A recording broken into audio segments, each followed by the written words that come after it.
Hey guys, we are live. Welcome to the Blackverse Summit. This is the power of decentralization. Welcome, welcome, welcome. I want to welcome you all to the Blackverse Summit. I want to say thank you for getting up and for being here and for being present this morning. It is a fun time in our space. We are going to have some great things coming through for this summit. We have some great speakers coming in and coming and showing up, and we have some really cool experiences planned. We are going to hop into the metaverse, and we are also going to tap into Web3. And so, what is the power of decentralization? The power of decentralization. Well, D means un, and so it is the uncentralized version of the world that we live in. What are we decentralizing? We are decentralizing ourselves. We are decentralizing our data. We are decentralizing norms and normatives and narratives. All of these things are taking place right now on the blockchain. I am your host. My name is Nicole Maxwell. I am the CEO of Black Multiverse Enterprises, and I am also the CEO of Technical Consulting, and I am the proud founder of the Blackverse community. Blackverse is a community that I began at the end of last year because decentralization matters. It was literally 1 year ago today that I decided that decentralization mattered. We are a family that grew on a application called Clubhouse, and so if you are following us, you are here from all across the world, and we are happy to have you. Clubhouse is an app that pulls people together from all across the world. All over the globe, people come on this social audio app and they connect. And it just so happened that last year at this time, I would have normally been doing something else, but plans changed and I happened to be on Clubhouse. And so, we had already been talking about NFTs, and I had already experienced Nyla Hayes, at the time 12-year-old little girl who dropped Long Necky Ladies. I had already experienced that. And so I knew, about the metaverse, and we had some conversations about the metaverse, and we had talked with Black technologists from all across the world about the metaverse and virtual spaces and possibilities for the future. But decentralization wasn't on my mind so much. I was learning about the blockchain, and I was definitely tuned into some of the really cool things that were going on with the blockchain, but I had not yet awakened to decentralization. And so when I was on Clubhouse, I popped into a room, and the guys immediately brought me up. It was Mr. Q. I'm sorry, it was Q and Mr. C. And so shouts out to you guys. But we were having a room, and in that room, it suddenly filled with up to 300 people. And at the time, we were able to take ourselves and mint NFTs. And so within 15 minutes, 300 people were able to mint NFTs. And it was empowering. And so that was the moment that it clicked for me, that, I could train other people on how to do this. I could do it myself, and I could make some change. And then another awakening moment for me was around November of last year. There was a room, and in that room, I was able to talk. And so, one of the reasons for this community is because we have historically, we're told, don't chill, don't come up the stage, and don't do this and don't do that, don't talk about your projects unless it's a shill room. And so, we had kind of gotten in that mode where it's like you come up and you ask your question and you tap in and you contribute to the conversation, but don't you dare talk about yourself. And so we had all of these things happening, and we were at a moment when there was actually a room up that was meant to talk about yourself. And I got up there and I started talking about my history and my history as a technologist, my history with implementation. And in implementation, I have historically been able to take large organizations that were decentralized and I centralized them. And I realized why it was so important to me to be decentralized. And it's because as I was doing these large scale implementations of people, process, and software together, um, part of that process is to dive into your topic or your subject or your community, and then kind of investigate it and recreate it, re-envision it, reimagine it, and make it into this streamlined way of doing business. And so I'm talking to the masses, so I'm trying to use less technical words, but streamlined is when you are conforming to the company line. You are no longer doing your own thing. You're over, and you are brought into the fold. And so you march to the beat of that drummer and that person, that organization. You do what you are told because there are specific systems, processes, and procedures. And I know that because I'm the one who used to create those. And so it is interesting to me that in that moment I realized, as I was telling about my history with implementation, that man, we can't do that to people. We cannot take them and streamline them, because people need to be free. People need to be free to imagine. They need to be free to innovate and create. And that is what Web3 is. And for me, the power of decentralization is being able to actualize all of that. I don't have to be a one-trick pony. I don't have to have one skill that I do really, really well. I have a whole bunch of stuff that I do really, really well. And it is time, and this is the place to be able to say it. I am not, what do we say? We are not a monolith as Black people. We are not going to be just one thing. You can't put us into a box. But man, when you let us out of that box, we are amazing. And so that is what decentralization is to me. That is what it means to me. That's not the definition, but that is what in my heart and soul moves me forward in Web3 towards the metaverse every single day. And so as we are talking about this, we are not just going to be talking today. This conference is about experience. And so we're going to be experiencing the metaverse. The reason I wanted to do this was because, one, I wanted to be able to highlight some really great community members that we have. There's amazing things going on all the time, and people don't necessarily get their voices heard right away. And we are also going to be taking a minute to tap into metaverses. So you're going to experience at least 5 different metaverses and be able to take those experiences away. You don't need anything to be able to experience these with us. We will be emailing out all of the spaces that we have visited so that you can come and participate.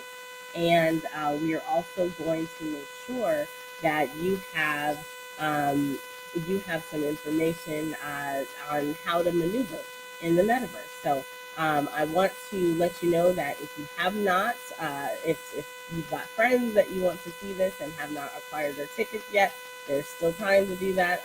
Just go to blackverse.io and then hit the summit. And so we're going to hear a message from our sponsors really quickly. And when we come back, I'm going to be in the verse. Thank you guys for listening. Thank you for tapping in. Thank you for supporting the Blackverse community. Here is a message from our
so I'm in my headset. I hope you can see me still.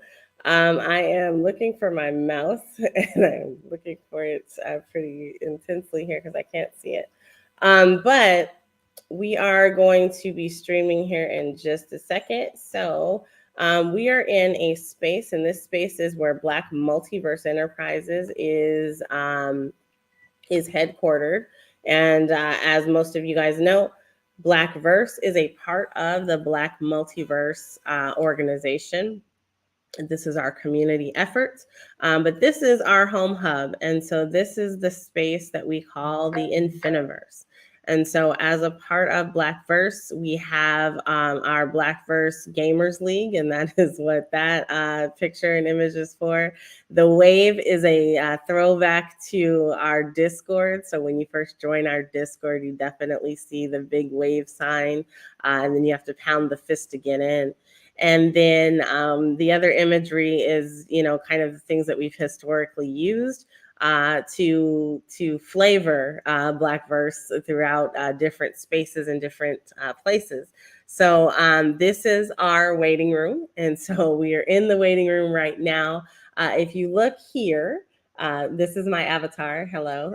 By the way, in some spaces, your avatar is going to be showing up as an actual character in the space. Other times, you just have hands. And so, unfortunately, my hands are pink. That is literally my least favorite color, and so that is the least favorite thing I like about this particular platform. But we do have lots of other things that keep me coming back. So I do like this one. This is not a decentralized platform, but it is a space where we are building out the multiverse, which is a way to connect to the culture. So Blackverse has a space on Decentralized Lane, and we are actually going to head over here into the Blackverse sponsors lounge. And so we've heard a message from our sponsors. You're going to be able to experience different things with us here today. We do have lots of different ways to set these up and set up spaces, but I thought that it was really important for this conference that we decentralize almost everything. So our experience with the metaverses is going to be decentralized. We're going to see different things. Our experience with sponsorship is decentralized. Normally, we're seeing these big names that are sponsoring. Oh, we're seeing these big names that are sponsoring us. Sorry, that's the actual video audio. So we're seeing these big names that are sponsoring these events. This event is sponsored by the people who put it on. And so the people that you're going to see coming to us are the people who sponsored this event. And so you can see them highlighted and showcased here in the Blackverse Sponsors Hub. And so, like I said, I just thought that this was a cool way to be able to say thank you to all of our sponsors for helping us out and for coming through and showing up with your expertise. And so we are going to now hop over to the Blackverse Speakers Summit Hall.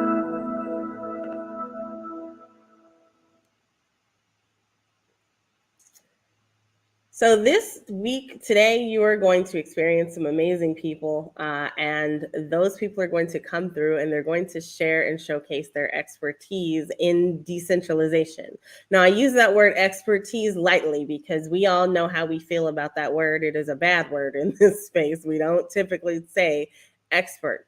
But when you're talking about decentralization, you are an instant expert on yourself. And so everything that you are going to be telling, all the things that these folks are going to be talking about are things that they've personally experienced and ways that they are making space and waves in the actual decentralized space, so Web3. And so I just wanted to quickly show that. We're going to come through a couple of other exhibit halls here, but all the speakers are going to be able to come in and experience this if they have their headset. And if they don't, when they get their headset, they're definitely going to be able to do that. And so I am probably sitting right at time right now. And so I want to really quickly I want to thank you guys for tapping in. And I want you to stay tuned because the next person who's coming to us is also one of our sponsors. He is the one and only Dr. Eric Kelly III, and he is going to be coming to us, talking to us about the state of Black business in the metaverse and the power that decentralization has when it comes to thinking about Web3 and your business in a traditional space. So, Dr. Kelly, please do come on up and we're going to grab you there. Hey, Dr. Kelly, how are you?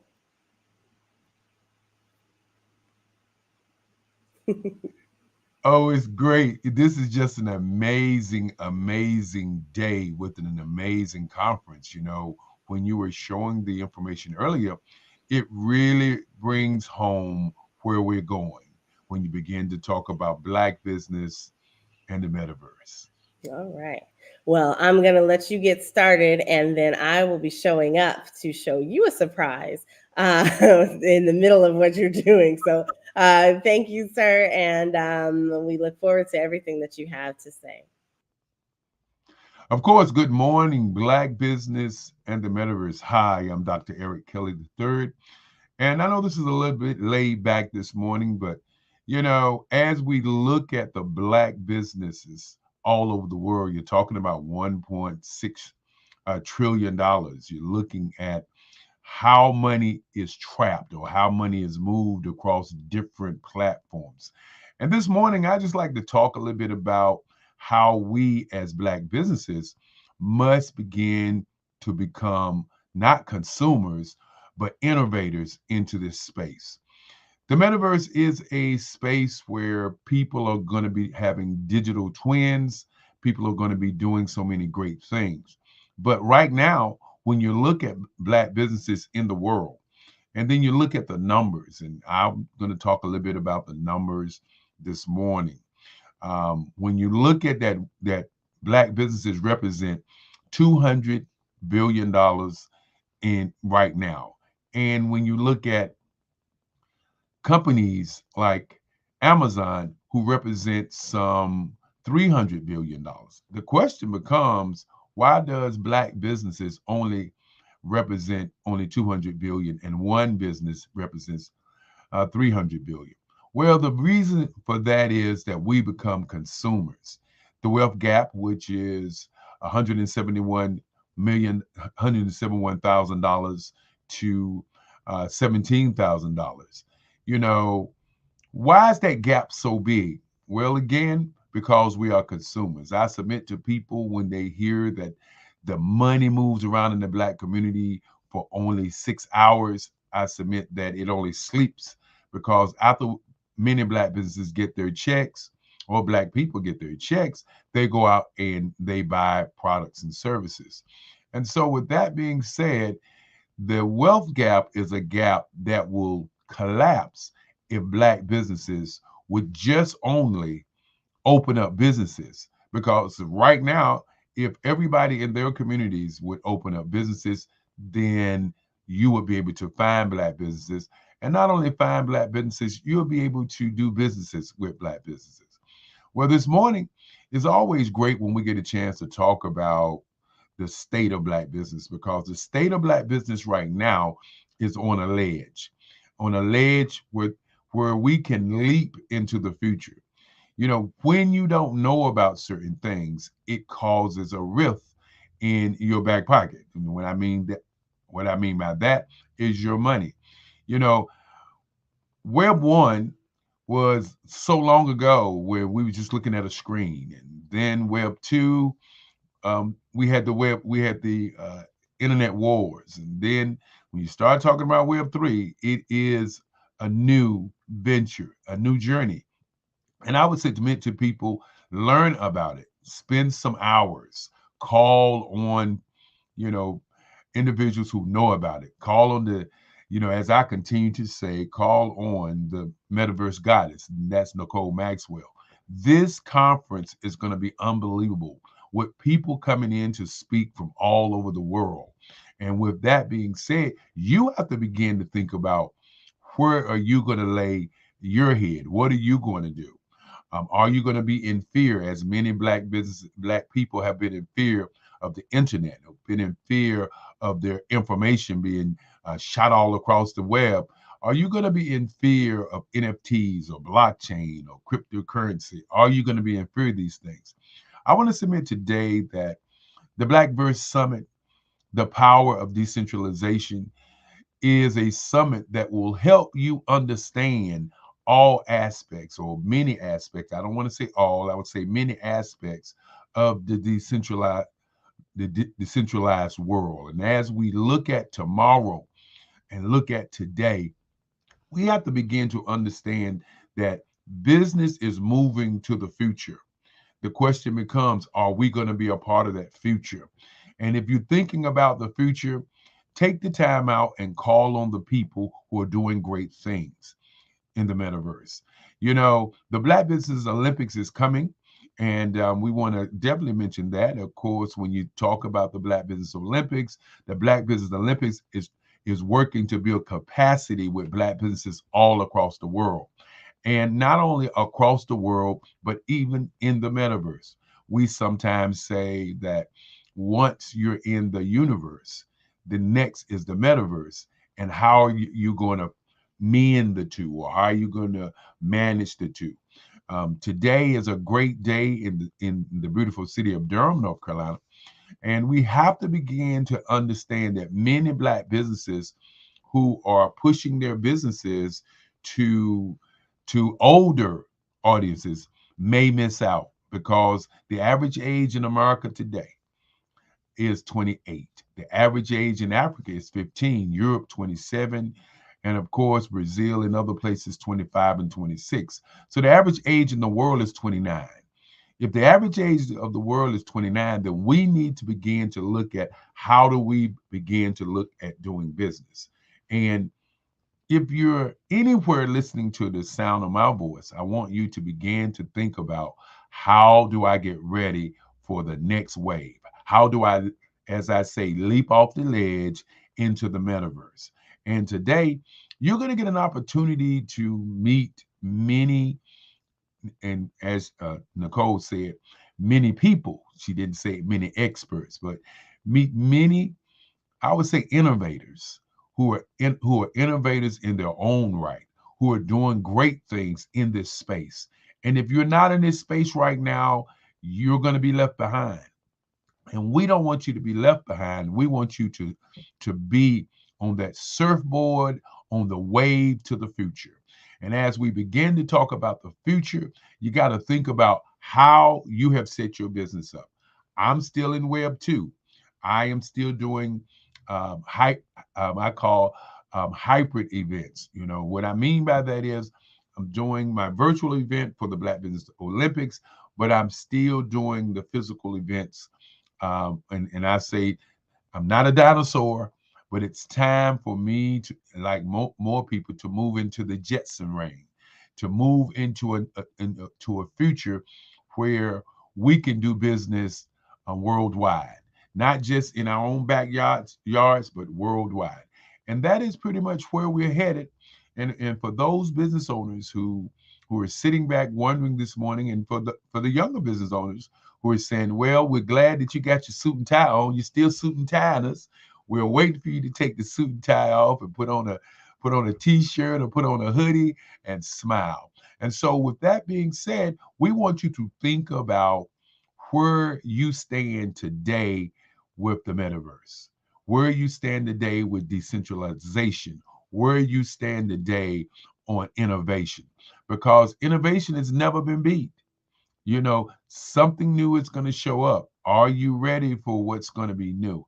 If you're not ready, let's get ready as we move toward our new future. And again, want to thank Nicole Maxwell for all the things that she's done to put on this conference. This is a major, major, major conference in history. And when you begin to make history, the timekeeper will say that these are the kinds of things that happened, and we were there. And today you are here as you get an opportunity to be a part of a summit that's truly going to give you some open, I would say, some open doors and some open windows to the future. And when we talk about the state of Black business, we as business owners must not sit back and relax. We must get our information. We must put in the time and put in the hours. We cannot allow our young people to do the work for us. As older business owners, as established business owners, as people that are in advertising and public relations and marketing and diversity and inclusion, we must begin to look at how does our work that we're doing right now work well in the metaverse. And if we don't take the time out to learn about decentralization, and we don't take the time to learn out about cryptocurrency, and we don't take the time out to learn about NFTs and blockchain, where will we be in the next coming years? And as we look at the next coming years, I continue to kind of talk about where we are going. And my quest is to go to the future, not to sit on the sidelines and become a consumer. Because many times when things are changing, and as I said before, we're on the ledge. But we can and we will be great if we begin to innovate. And when I talk about innovation, it's one of those things where you hear the word, but do you believe the word?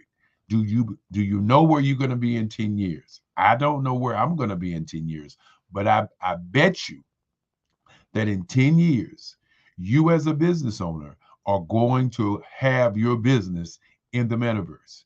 You're going to shop, buy things in the metaverse. But before you start shopping and buying things in the metaverse, I want you to think about how are you going to own your space in the metaverse? Where is your land going to be in the metaverse? Is the cities that you're going to travel to in the metaverse? And as we begin to look at the future, I want you to believe and I want you to think about what is it that you're doing right now that you can do in the metaverse. And many people would say, well, I'm doing everything I can to make ends meet. But if you want to explode your business on the next level, I want you to not only submit, I want you to consider where you're going to do business at. And as we say, the state of Black business today is many Black businesses are still set in their own ways. And they want to use the telephone. They don't want to use the internet. They don't want to use social media. And the question becomes, if in fact you don't want to move, somebody is going to move past you, move on you, and you're going to be left out as we move to the future. And I want to again thank the summit for allowing me to come and say hello to everyone and to present information about the state of Black business today. And that's what I got to say about that, Nicole. As we move on, it's got to be one of those days where if you don't know about the metaverse, if you don't know about Black verse, if you do not have the information is here for you to review, for you to learn, and more importantly, for you to understand how to earn in terms of what you plan on doing.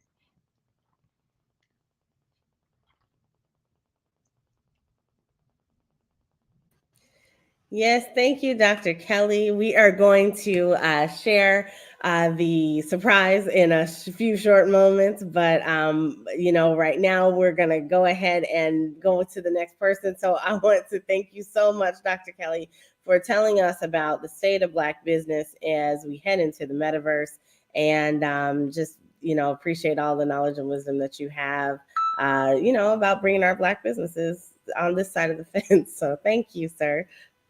Appreciate it. All right, you guys. Next up, we have Miss Shira Saber, also known as the Princess of Power, coming to us, talking to us about Afrofuturism and decentralization. And the next voice you hear will be Shira Saber.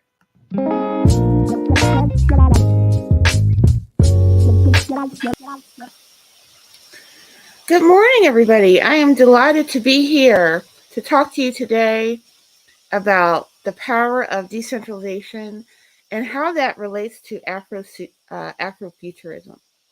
So, first, I just want to give you a brief overview of what Afrofuturism is. So, when we talk about Afrofuturism, it is a creative way of articulating the future through the lens of the African diaspora.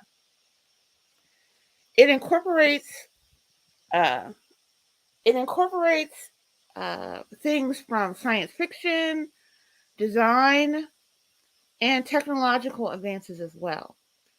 We have seen many images, Afrofuturistic images, in the popular media. So, with films like Black Panther, if anybody here is a fan of Janelle Monáe and her work, you have seen Afrofuturistic images as well.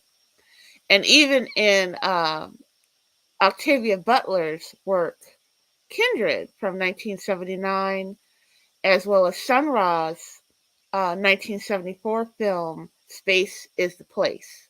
So these are kind of some of the first cultural concepts that we have for an Afrofuturistic um, lens. What's important for us when we think about decentralization is that, when we talk about Afrofuturism, it's not always been a place where Black people were expected to be. But we are here, we are creating the future as we speak. So, Afrofuturism and gives us the opportunity and the hope for building a world that is different than the one we're in now. And when we think about the metaverse specifically, and the new worlds that are being built, the new real estate um, places that are being built, the new virtual worlds that we are being built. It's a place where Black people have the potential to transform our existence. Also, when you think about that combined with the power of cryptocurrency and the blockchain, in terms of us being able to be the bank, to own our own um, you know, monies and the way that they're used. Also for NFT creators, so for artists, whether they be visual artists or music artists who, create works in the metaverse, they are able to control their own uh, their own income, basically their own works. So traditionally in the Web 2 space or even in the non decentralized space, oftentimes they have to go to places like galleries to show their works. In the metaverse, it gives the power of ownership to the people who create the works. So for us as Black people, that is very, very powerful. So when you think about, Afrofuturism, another big part of that is the technology. And we actually have people who, right now, today, are working to help Black people advance through technology. We have people like Ingrid LaFleur, who created an organization called Afrotopia out of Detroit. And she has workshops and art, and she uses that to promote new technologies to help, uplift our community. She actually ran for mayor in 2017 on an Afrofuturistic platform. So if you think about, these new worlds that we're creating, it gives us the power to unlock the potential for what we can be um, in, in places where we are really able to thrive and prosper. Other things that are happening in the world, in the real world today that are of note are people like Akon, the musician, who has created his own cryptocurrency, and it's building an actual city in West Africa, in Senegal, his home country, that is going to be based on cryptocurrency. So he has cryptocurrency. It's going to use the blockchain, and it's going to be an Afrofuturistic city. So, as we talk about the metaverse specifically, the main parts that we should pay attention to are the potential for ownership to be in our hands. No more will we be beholden in terms of our information for big companies like Facebook who take our personal information and use it to sell advertising dollars. We are basically going to be the ones who own our own data. Um, so if you think about different spaces that are being created, again, whether we're talking about real estate spaces or worlds, um, we have the ability to create those worlds, but that's only going to happen if we continue to be at the table and be involved, right? So as the previous speaker said, it's important for us to learn about things like NFTs. What are non-fungible tokens? What do they mean? Not just in terms of art that people talk about, big pieces that have sold for lots of money, but what do they involve in terms of the contracts that lie underneath them? What is the power of people to create contracts, to own your own work, to own your own domain name, for example? What sort of legacy do we want to leave behind for our children and our children's children, for a future that is one built on hope and one where we as Black people of the African diaspora are present and in control of our own destinies. So, with that, I thank you and I hope you enjoy the rest of the conference.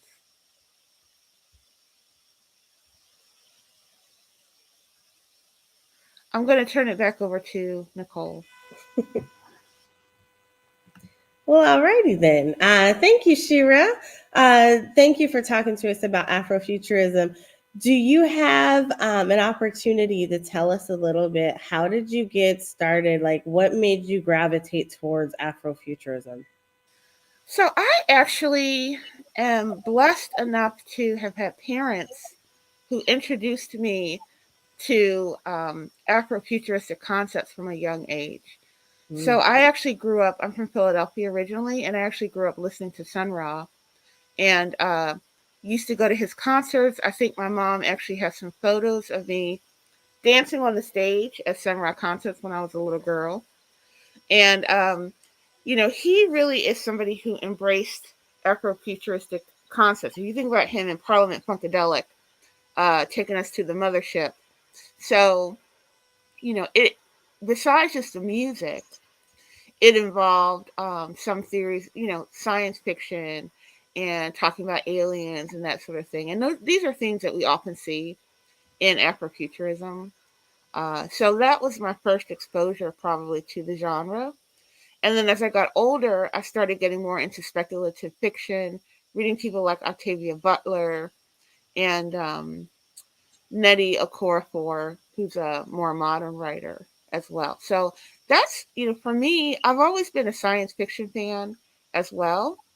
I work in tech, so that aspect of it as well um, interested me because I wanted to see what the future holds, really. When you think about tech, you think about game changing things that have affected our lives, and for me, that's really the promise of Afrofuturism, a place where Black people are thriving and living lives that include freedom, involve technology, and really cool, funky art things.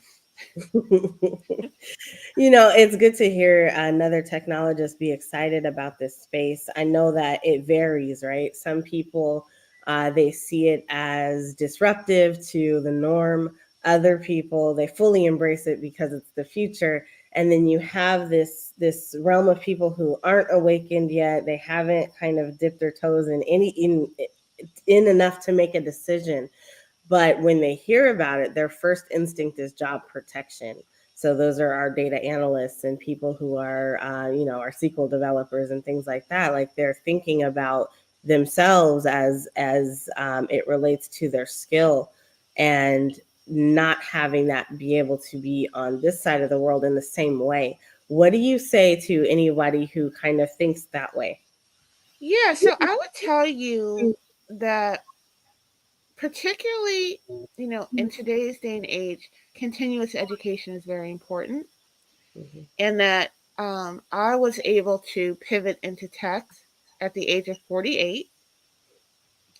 I was able to retool and learn software um, coding. So I'm a software developer first, and then I branched out into other areas of tech. So if I could do it at almost 50, then anybody else can do it as well. Having said that, it does involve continuous education. So the things that I learned 2 years ago, I'm constantly learning new things. I'm learning Right. about new technologies, and those are the things that make me marketable to employers. So for people who are concerned about um, their livelihoods or what they're doing, I would recommend, even for people who are small business owners, to reach out to somebody like you, Nicole, who can teach them how to take their brick and mortar business and transform it into Web3.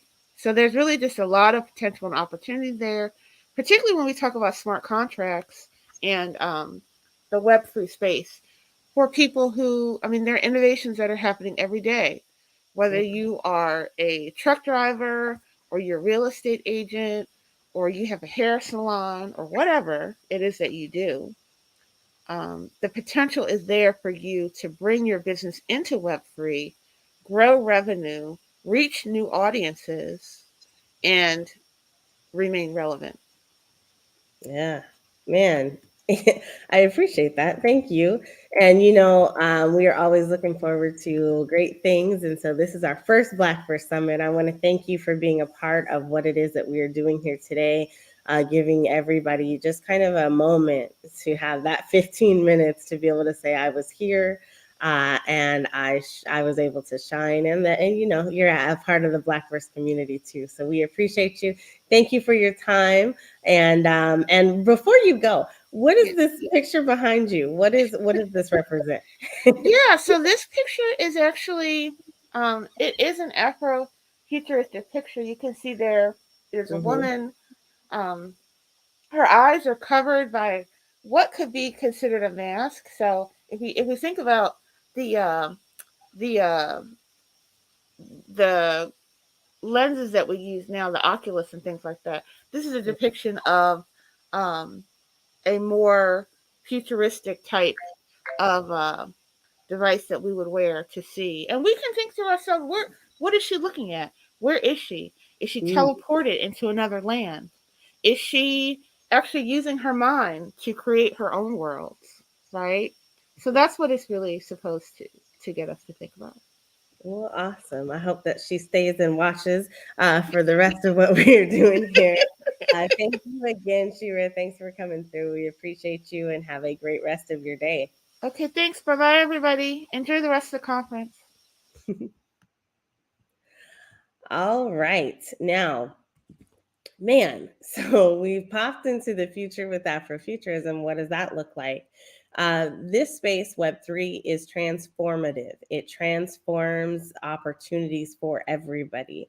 It doesn't just have to be for creators and technologists, but also for our musicians. Our musicians are finding ways to pop up in a decentralized manner, and we have none other than the one and the only Grand Wu to come to the stage, and he's going to tell us a little bit about his journey through Afrofuture, or through through music and decentralization.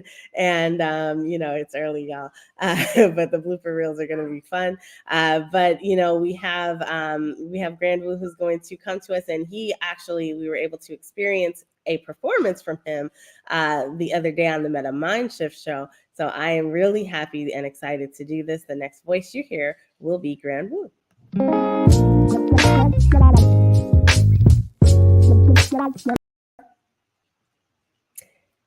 Hey Wu, how are you? Good morning, good afternoon, good evening. Good Um, morning. I'm Thank gonna y'all let for you being take here. this over, Appreciate sir. y'all wherever you are in the world. First and foremost, I just wanted to say thank you to Nicole just for giving me the opportunity to be here and just to present.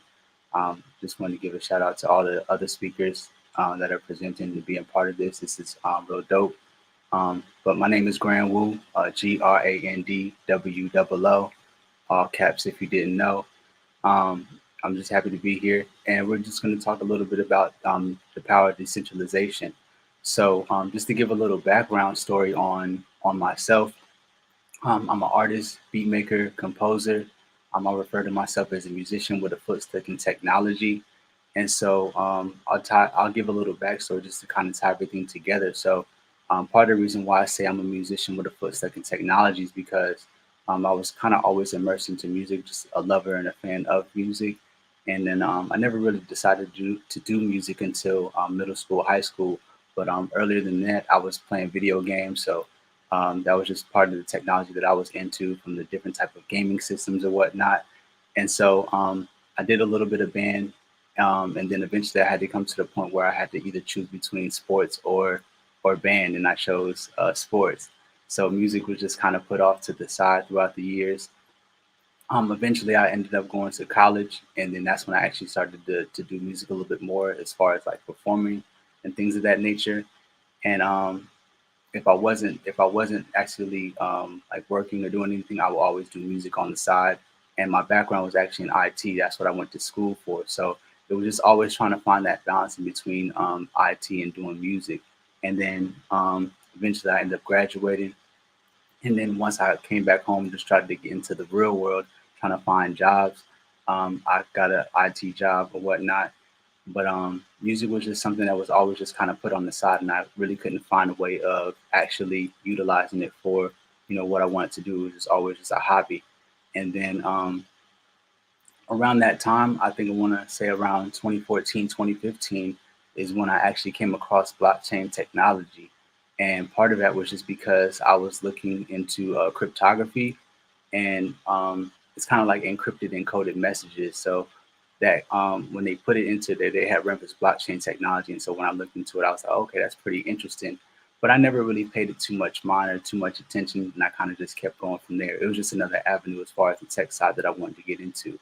And then around 2017, Nipsey Hussle, rest in peace, he introduced me to. I got introduced to cryptocurrency through him, and he was working on partnerships and things of that nature. And I was like, okay, because he was one of the first artists that I even knew of that talked about it, and I was listening to him before I even went to college. So I was like, this is pretty legit. Let me actually check it out. And then I didn't really pay it too much mind afterwards, and I think Victory Lap had dropped, and then I kind of forgot.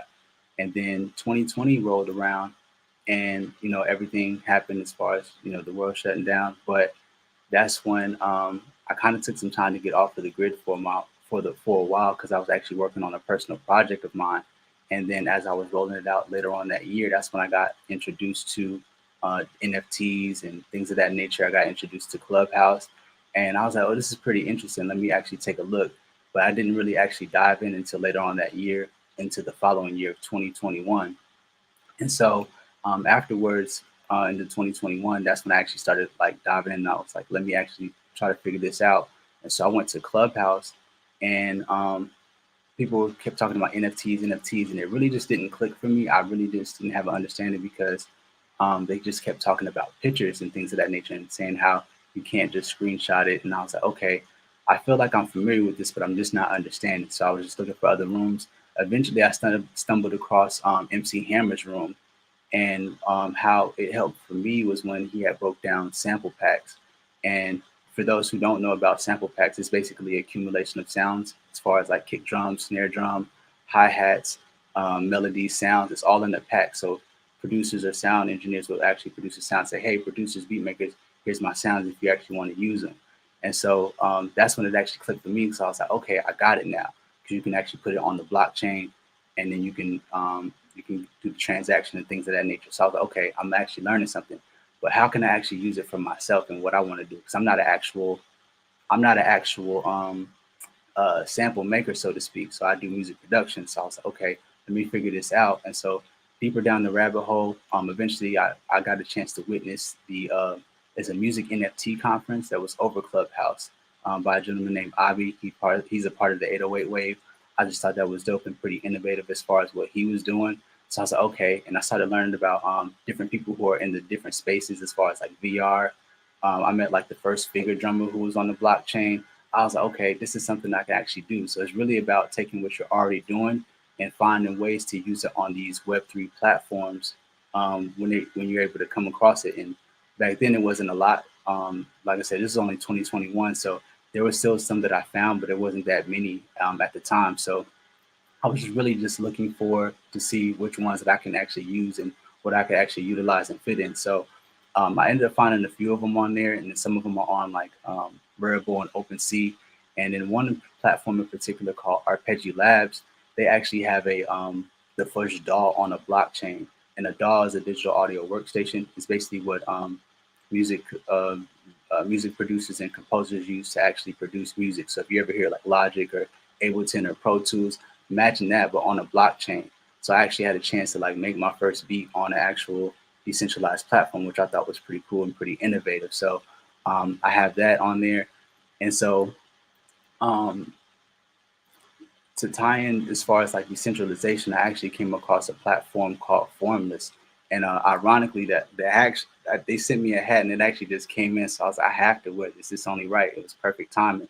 But basically, they have a platform to where it's peer to peer, direct to consumer. So if those of you who know about Bandcamp, Bandcamp is a way for artists to actually get paid directly from their fans. When we put our music on these digital platforms, as far as like Spotify, Apple Music, and things of that nature, there's always a middleman in between, and you don't really have much control in reference to getting your music or even your data and even things of that nature. So um, so as far as the share platform, you actually get to set your own price. So for instance, if you wanted to put out a track for, put out a 2 minute track, you can set it for 5 minutes, you can set it for 5 hours, you can set it for 5 days. So once you actually send the link, you put all the information in. Once the person gets the link, if they access it and they connect their wallet and they have access to it for that certain period of time, once that period of time expires, they have to pay in order to re-access the information. So what I decided to do is actually utilize the platform. I was one of the early beta testers for it, so I got a chance to like look behind the scenes. And what I did personally was I put a track up for 33 cents, and I've had access to it for 3 days. So for 33 cents, you have access to this.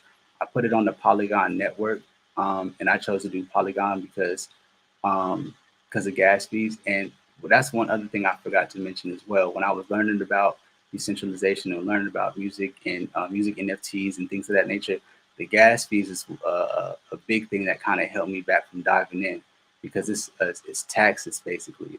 We already paid taxes for the U.S. dollar, a few dollars here and there. But imagine you want to buy something for $50, but it's $50 in gas fees or $100 in gas fees.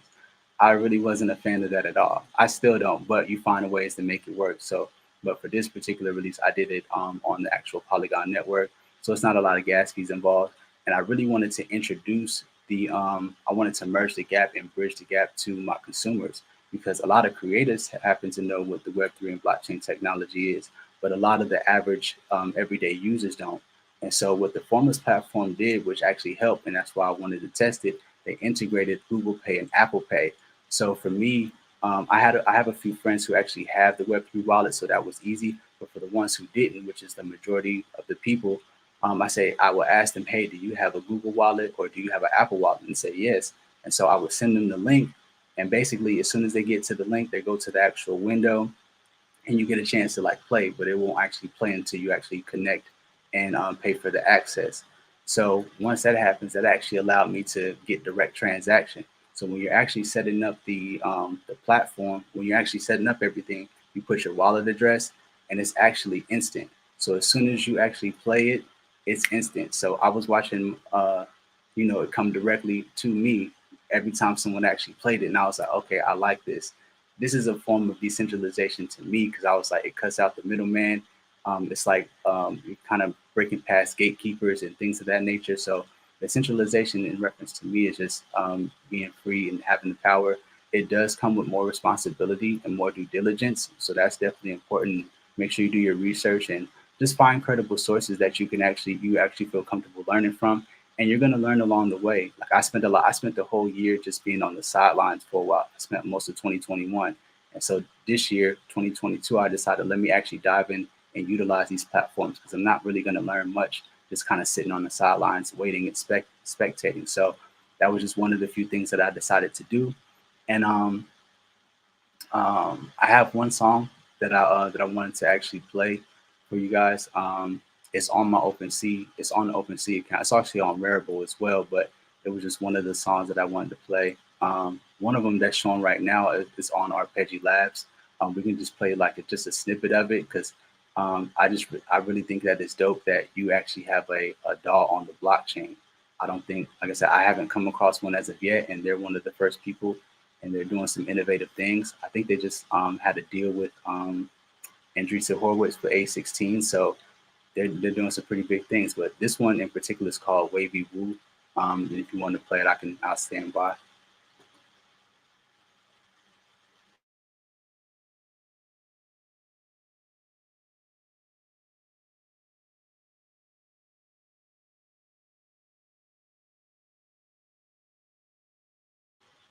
Oh, that one may just be just the sample. I may have to we can go to the actual OpenSea track. That one just may be the actual sample. But this one in particular is the share platform. And basically, so I put the track up for 33 cents. And for 33 cents, you just have access to it for 3 days. They have an actual smart contract that you can actually see. So you see the Polygon chain, you see the network that it's on. And then basically, anytime somebody presses it and connects their wallet, it goes directly to me. So that's the easiest way. Now I have a better way of actually getting support from people if they actually did want to, if they actually did want to support. So I like what they're doing. I'm a big fan. I got a chance to connect with the members who are actually a part of it.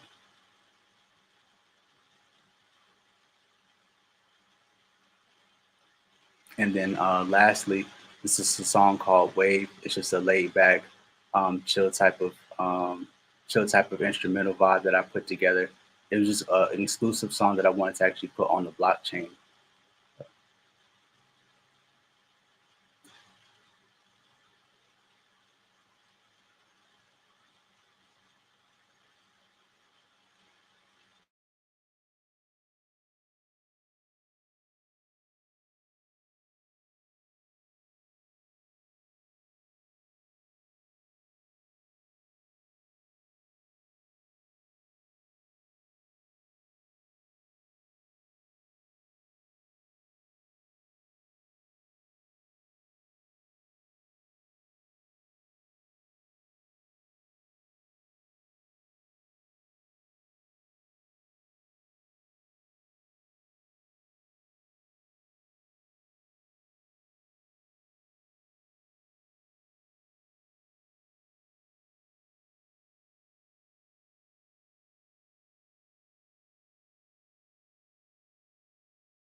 Hey, can you hear me?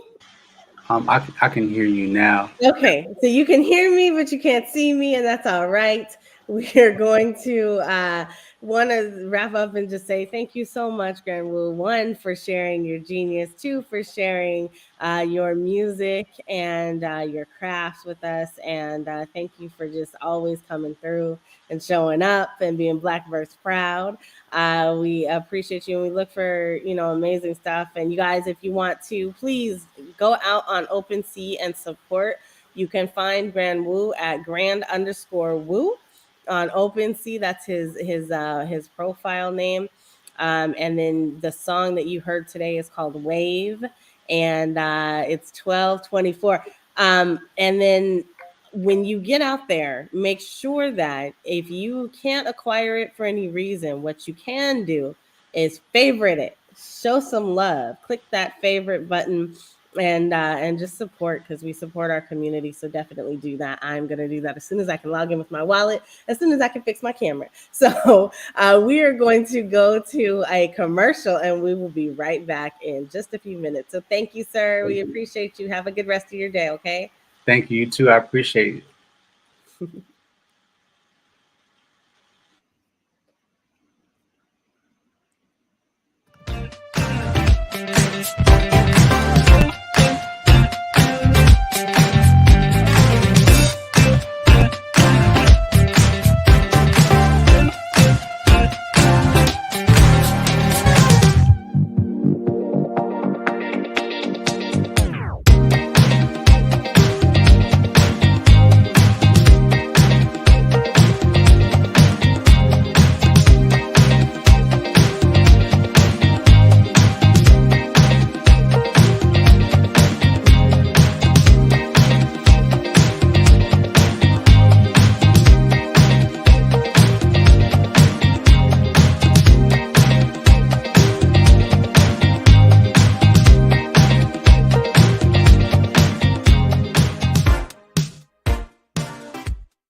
I'm back. You can't see me, but hopefully you can hear me, and that is all right. I am delighted that you guys are here with us today. My name is Nicole Maxwell. I am the CEO of Black Multiverse Enterprises. I am the CEO of Technical Consulting, as well as the founder of the Blackverse community. And so our community is putting on the Blackverse Summit today. We want to thank everybody for being here, no matter where you are watching us. If you are watching us on our partner, the Black Business Network, we appreciate you. If you are a ticket holder and you are watching and you supported this event, thank you. If you are a member of the Blackverse community and you got in and you are watching your family, thank you again. We just heard from Shira Saber, and she talked to us about her journey with Afrofuturism and decentralization. And then we spoke with Grand Wu, who also told us all about what it's like to come to a discovery of decentralization with your craft, when your craft is music and you are a musician and an artist in that kind of way. The decentralized space is making change and waves for everybody. But we have to get into the metaverse. And so when we are thinking about the metaverse, there is no one, not one single soul that besides myself, that I would like to talk about other than Artsy when it comes to creating beautiful worlds and luxurious experiences. The one and the only Artsy in VR is here with us today. And I cannot tell you enough about how much I treasure this human being. She is an amazing woman, an impactful leader. She has built up her own community in the time since I last saw her. And some things are just popping off for her that are out of this world, literally, because she's the one who takes us out of this world. So now I'm going to bring to stage Miss Artsy in VR. Artsy, how are you today? Good morning. Good morning. We are delighted to hear from you. I'm gonna jump off this stage and go fix my camera, but we are looking forward to you telling us all about your journey with decentralization and what it means to you as a 3D world builder. Absolutely. Thank you, Nicole. we could see you. Your camera was working, even though you probably couldn't see it. But good morning. Hello, my name is Artsy, or at least I go by Artsy as my professional artist brand. And basically what I do is I build virtual reality environments. I like to call myself a social VR architect because I specifically build for social experiences in VR. And so I'm going to take you guys on a little journey through my history as a world builder. So I have a slideshow that I've prepared for you guys. But basically, I make people's dreams become a virtual reality. So whether you want to bring your art into virtual reality, into the metaverse to showcase your NFTs or your art, if you haven't gotten into NFTs yet, I basically build the environment to host those images or NFTs. I also build all types of things like mansions, lofts. I've done shopping malls and nightclubs, you name it. I can build it. So I'm going to show you guys a video. Let me get into me first. I'm a full-time world builder. I am self-employed, but I also work full-time for NFT Oasis, which is a company that is empowering creatives to tell their story in the metaverse by coming up with cool ways for you to do that. If you're an artist, we put on concerts for you and give you the tools to throw your own concerts in the metaverse, whether that's in VR in a headset or whether it's on web, like a web metaverse platform. We basically package up all of these cool things for you within the NFT Oasis. There is also an educational component to get you on board to knowing all the cool ways that you can use your brand in the metaverse. I have 3D modeled from scratch over 220 templates. I also do interior design and furniture design. I have a Patreon that I started back in October of 2020 that has over 150 people that pay me on a monthly basis to access my different templates. Nicole is one of my proud supporters, and I thank you so much, Nicole. There are over 5,500 worlds that have been created using my templates. So people can use my templates to create their own events or their own social VR spaces. Some people like to hang out with their friends in VR. Some people want to have a talk show. Some people want to have a podcast. I build the environments that allow them to do that in a very luxurious way. And since coming into the metaverse in 2020, I've been on a lot of panels. And so I've turned into quite the public speaker.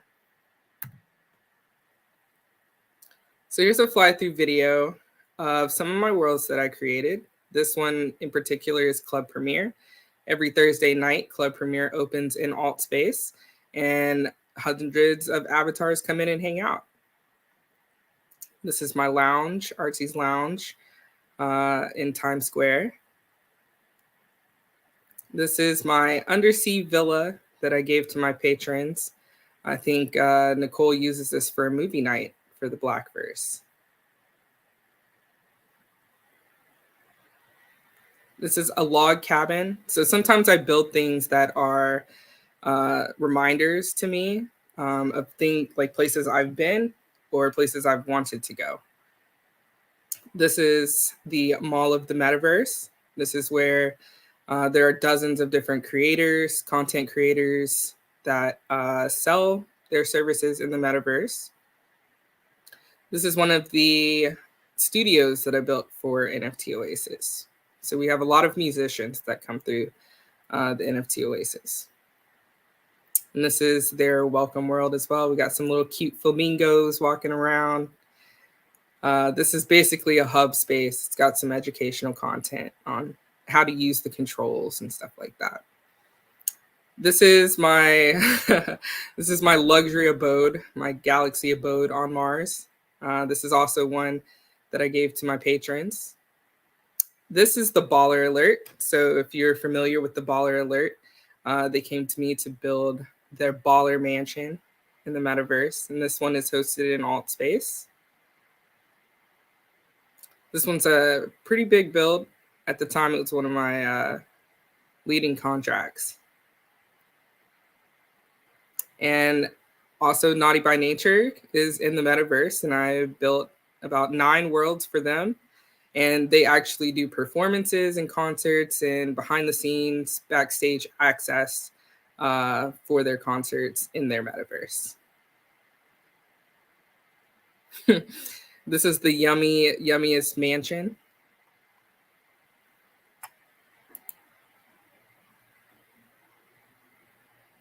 This is Harlem Square Garden. So this is a build that I made in collaboration with Cosi Innovations, one of my top world builder friends. And we built this specifically for the Harlem Film House. They have come into the metaverse and have dozens of worlds that they host events in, targeting musicians and different types of poets and filmmakers, teaching people how to film within the metaverse and turn their experiences in here into content.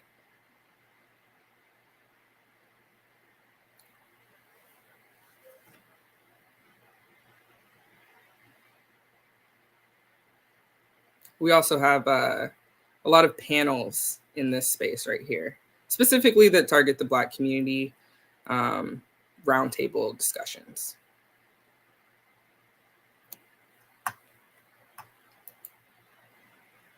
All right, so in 2022, I was just named one of the top 25 women in the metaverse. I've been very prolific in my journey here. And I just want to share a quote with you. We are no longer confined by the gatekeepers of industry. We don't ask for permission to make our dreams come true. Virtual reality is the ultimate intention and creation tool. I've been able to completely change my life by coming into the metaverse. And I went from being a photographer and a graphic designer to a full-blown world builder in just under 2 years. And so I just want to encourage everybody that you don't have to know everything when you first come in. You just have to be curious. And as an artist myself, I, like other previous speakers have talked about, we really have the capability to move around the boundaries and the gatekeepers that have been upholding in our industry. And so I was able to come into virtual reality and put up an art gallery without asking anybody for permission. And I didn't have to wait for anybody to take interest in me, or I didn't have to pander to any art collectors. I just made a gallery, put my art in there, and sold it through the metaverse. So my professional background, when I was a kid, I used to like building little paper doll houses. That was one of my favorite things to do. I would cut up computer paper, like printer paper, and I would make little furniture pieces, like tape them together and make cool things. Paper was one of my favorite things to play with when I was younger, before I got into tech. And of course, my first dive into tech was actually graphic design and photography. So photography is what I decided to turn into a business at the age of 17. And I did my own photography business for 15 years alongside doing graphic design, crafting, web design. I've always been artsy, literally from birth. And I think right now, coming into 3D modeling, it's an accumulation of all of those different things that, I've gotten into. So how did I get into this? During the pandemic, or actually before the pandemic, I had tried a VR headset for the first time, and I just loved being completely immersed in a new environment. Like an environment that made me feel things that my like it was tricking my mind into believing that I was on the side of a cliff, right? And I could actually feel, my anxiety spike. And for me, that was incredibly amazing, that a device that I put on my head could transport me and the feeling and the sensation in my body to a completely new place. And so at the time, I didn't have a gaming computer, so I didn't want to, spend as much money as a PC VR headset would cost.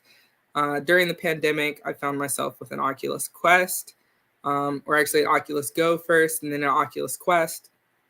And I found myself in a social platform called Altspace. Altspace is one of the metaverse platforms that is open to everybody. If you want to come in there and throw an event, you can do that. If you want to build a world, you can do that. They have in-game world building tools, but they also have an SDK with inside of Unity that you can upload your own content into. So this first picture over here is me in my very first art gallery. And it was just like a little 4-room box that one of the guys helped me make. And over here is when I started getting into world building. So it's actually these two right here. I brought in a house from Sketchfab because you can find a lot of houses that are pre-built on some of these different asset stores. And basically I brought this in, and this is what really was the catalyst for me to stay in here, other than being able to show my art, is that I actually had my very first birthday party here. So I came into the metaverse, I think in April of 2020, and my birthday is in May. So a month later, I'd already imported a building, a little house here. And I invited some of my friends from the outside, and I'd already made some friends in VR, and they came and celebrated my birthday with me. This is a picture of me in my jet hangar. It was my very first private jet. I had an inclination very early on that I could experience things that I hadn't experienced in real life. And so who wouldn't want a private jet in the metaverse, right? Because you can have it. Shortly after the avatars changed in Altspace, I started seeing more Black people. And of course, we always want to know that we're being represented in a space. So this is a picture of the Black community at the time. And they had came and surprised me in my very first office on a Friday night. They were all world hopping together. And this is what really started my career as a world builder, because I built this house down here, which is Artsy's penthouse. And literally 30 minutes after I uploaded this was my first build from scratch. One of my friends here asked me if I could build that for him as well. And so he paid me like $300 at the time, sent me a cash app, and we went straight into building his dream mansion. And so that's the lifeline of my beginning social architecture. So this is a video of a world that I built just a couple months ago. I don't think I have a name. I think it's named Euphoria, but it's super awesome that you can really, like, technology for me has always expanded my creativity, and it's allowed me to push myself to new heights. And I think being in VR and being able to experience things that you could never experience in real life really energizes creativity in a way that we didn't know was possible before. I could not have made any of this up if I hadn't been in virtual reality, in the metaverse, like using my creativity to its full potential. So I really want you guys to be encouraged that over time, your style and your aesthetic as an artist will evolve if you're using the tools. So I also love to dive into AI. And so this is an AI concept that I came up with mid-journey. And you can see down here, I asked the mid-journey AI, show me a bubblegum cotton candy house. And it gave me that little output image. And I just decided to iterate on it by making a cute little girly aesthetic lounge for me and my friends to hang out with, or me and my friends to hang out in. And it was my very first build that I did completely from a concept that I came up with AI. So AI is a great collaboration tool. Yes. When I first got into AI, this was the very first image that I generated, because for some reason I just knew that AI could take my imagination to new heights. And that's what I use AI for. Is I have ideas of worlds that I want to build, but maybe my ideas are too limited. And I use AI to kind of take my ideas to a new height, something that I've never thought about before. And so, yeah, this is one of them.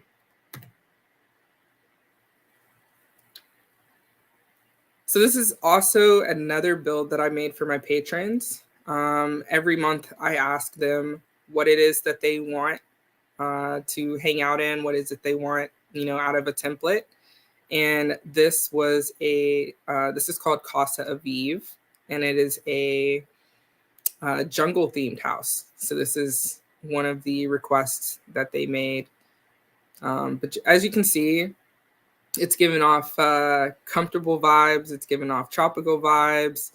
And that's one of the most important things when it comes to building worlds for social VR, is that you can really put somebody in a mind state and, give them a feeling that they're somewhere that, they've always wanted to go. And so you have more power than you think when it comes to this VR space. And I think when we talk about decentralization, it's really important that all of us, specifically Black people, are being the creators on these platforms and on our own platforms, because we're going to shape the story that we're going to be, that's going to be told. And if we're not in the space, then we're solely reliant on, what somebody else has to say about us or wants us to feel and experience. And if you want to have positive experiences in the metaverse, we need to be at the forefront. So I'm going to get into a little education about world building. So I use Unity 3D, which is a game engine. Most of the platforms, the metaverse platforms, use Unity as a gateway to create the game. I use Blender. It's an open source. Unity is also free. Blender is free as well. It's open source. So that's where I do all of my 3D modeling, my textures, materials. That's where I basically come up with the concepts for my worlds. YouTube, of course. There's literally nothing you can't learn in the age of information. And so I spend a copious amount of time learning new things and putting those into action. One of my favorite pieces that I use on a daily basis, I literally can't build anything without it, is called a 3D connection space mouse. And this is something that allows you to, it's a mouse that I use in my left hand in coordination with my regular 3-button mouse, but it allows me to fly through and navigate 3D space on my computer. So because I build my worlds on the computer and not in the headset, having something that allows me to fluidly move throughout my scene, it's a godsend, and the 3D connection space mouse is one of those. I do use a laptop. I use an Alienware M15. It's been the best laptop that I've used so far. I've gone through like 3 of them. And of course, I have an Oculus Quest 2. If you're against using an Oculus Quest 2, that's fine as well. You can also use a PC VR headset. And I think there are some more decentralized, friendly headsets that are going to be coming in the future. But most of the metaverses, if you're more inclined to use web-based metaverses, there are some web-based metaverses that you can use and access, and you don't actually need a headset for.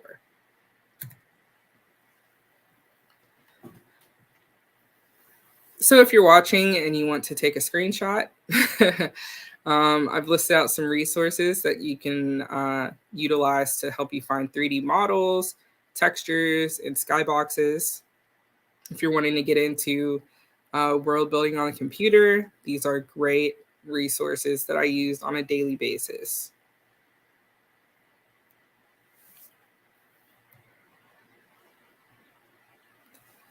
So you might be curious about what's being built in these spaces. So there are art galleries, home spaces, theaters, nightclubs, talk show sets.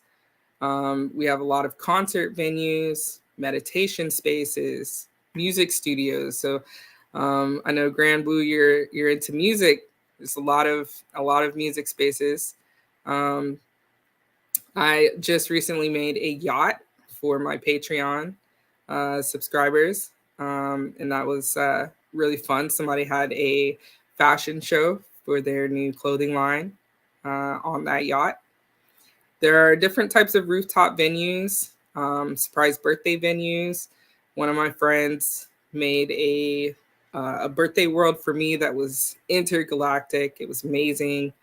It had tourists across the front and happy birthday artsy, and he had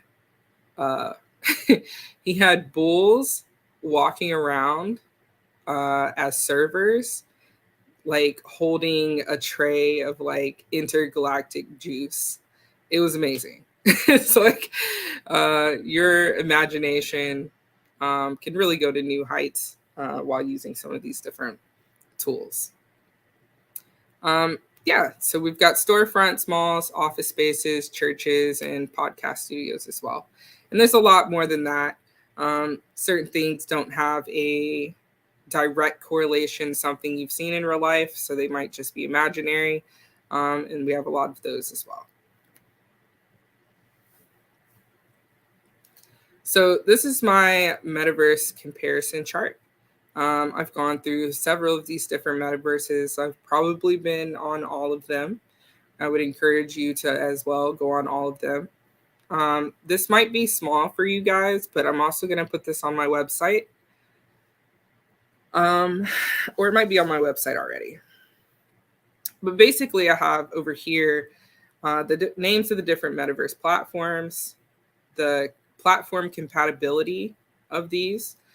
So whether they're accessible from the VR headset, PC VR, browser, mobile. There's a lot of different metaverses, and more popping up every day. These are the particular ones that I'm familiar with. So we have places like AltSpace, Frame VR, Mona Gallery, Neos, Spatial, Vatum, Vercadia, VR Chat, CryptoVoxels. But these are specifically ones that allow you to take content from the outside in. And I have those listed here, whether these are on blockchain or not. Some people only want to hang out in metaverses that are on the blockchain. And so I have some of those listed here. And then there's like different world building tools that each of them allow. Some of them only allow in-app. Some of them allow you to use Unity. Some of them allow you to use Unreal. And then some of them either do allow you to import your own avatars. Some of them don't.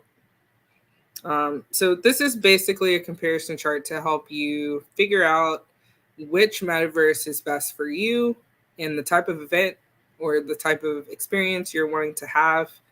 And this will be on my website if it's not already.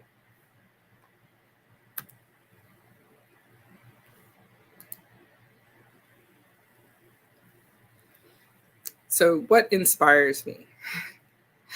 I do a lot of work for other people. A lot of the spaces that I've built have not been specifically for myself.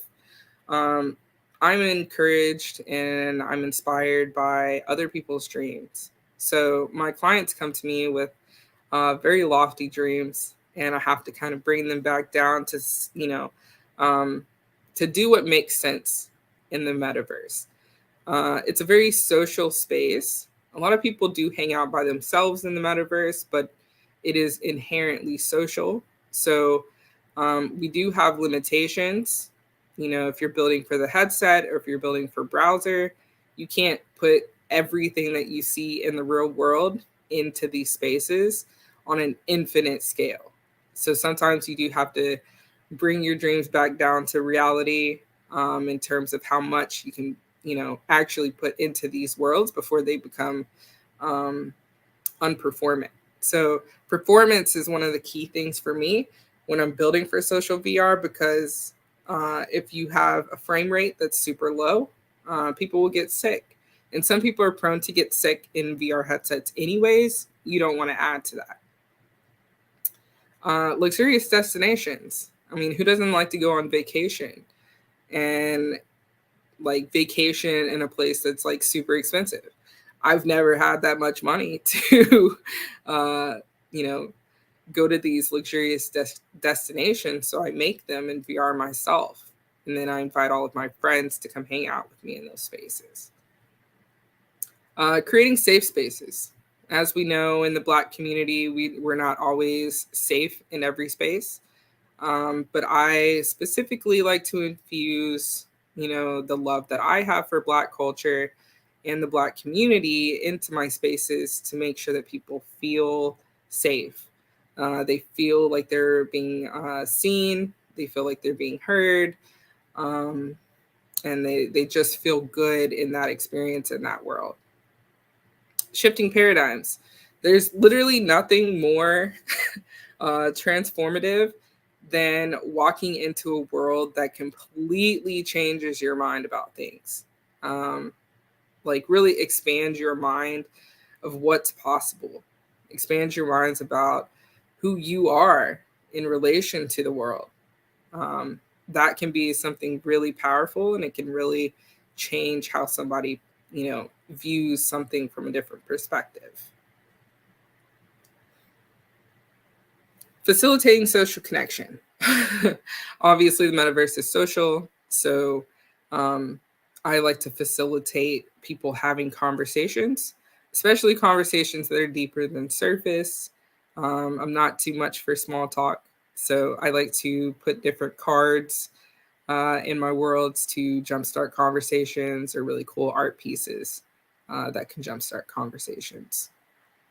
Spirituality through technology. So I have found that being in the VR space, the metaverse space, has been very transformative for my spirit. I found more confidence. I found more creativity. I found that the spaces that I spend the most time in is just good for my soul, right? You can go into a space and it's not good for your soul. So I specifically focus on making sure people feel good in the spaces that they're in. And also, meditation in VR is incredible. If you're not a visual meditator like I am, I don't actually see images when I close my eyes. Being able to meditate in a space like this has completely transformed how I de-stress. Art for the sake of art. I'm a long-term artist. When I came into the space, I just wanted to be a part of it. I just wanted to learn it. I just wanted to create. The business came after for me. So this is a video of me building from scratch one of my Patreon worlds. And so this is the Black Obsidian Lounge. It's completely monochrome. And the program that I'm using right now is Blender. So I'm building everything completely from scratch in Blender. It's Blender, it can kind of be intimidating for people when they first open it because it can do a lot of different things. And I did avoid it for a good year. So I just don't be afraid of it. It's actually my favorite tool in my toolbox to use for the metaverse, specifically because certain metaverses don't allow you to use Unity. So you can't build your worlds in Unity and then upload them to the web. So using a 3D modeling program like Blender allows you to take what you've built and put it onto the web. So I have a website, artsyvr.com, but I also have a metaverse on my website that is on my own hosting that you can visit socially. I use Mozilla Hubs Cloud or Hubs Cloud as the foundation for the metaverse on my website. And so I'm able to take the worlds that I've built in Blender and take them directly to my own site, my own metaverse. And other places like Spatial, Vatum, Vercadia, FrameVR.io, those are web-based platforms as well. And you will need to use those. You'll need to use Blender or some program like it to export GLBs and GLTFs. People always ask me about making money in the metaverse, and I've made a lot of money. I've changed my financial life coming into the metaverse.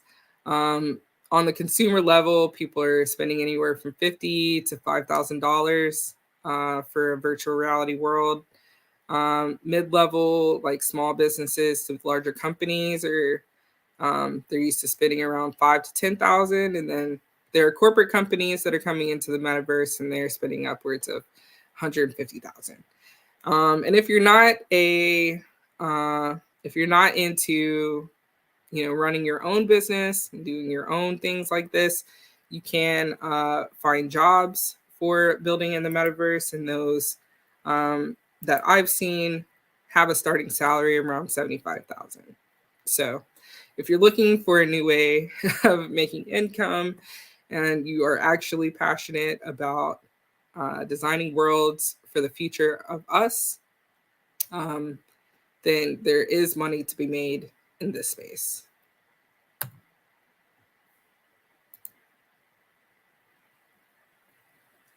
So I do have a few words of advice. Create the world that you want to see. It's important, like I said before, that Black people are creating these environments. We're in good hands if we're the ones creating.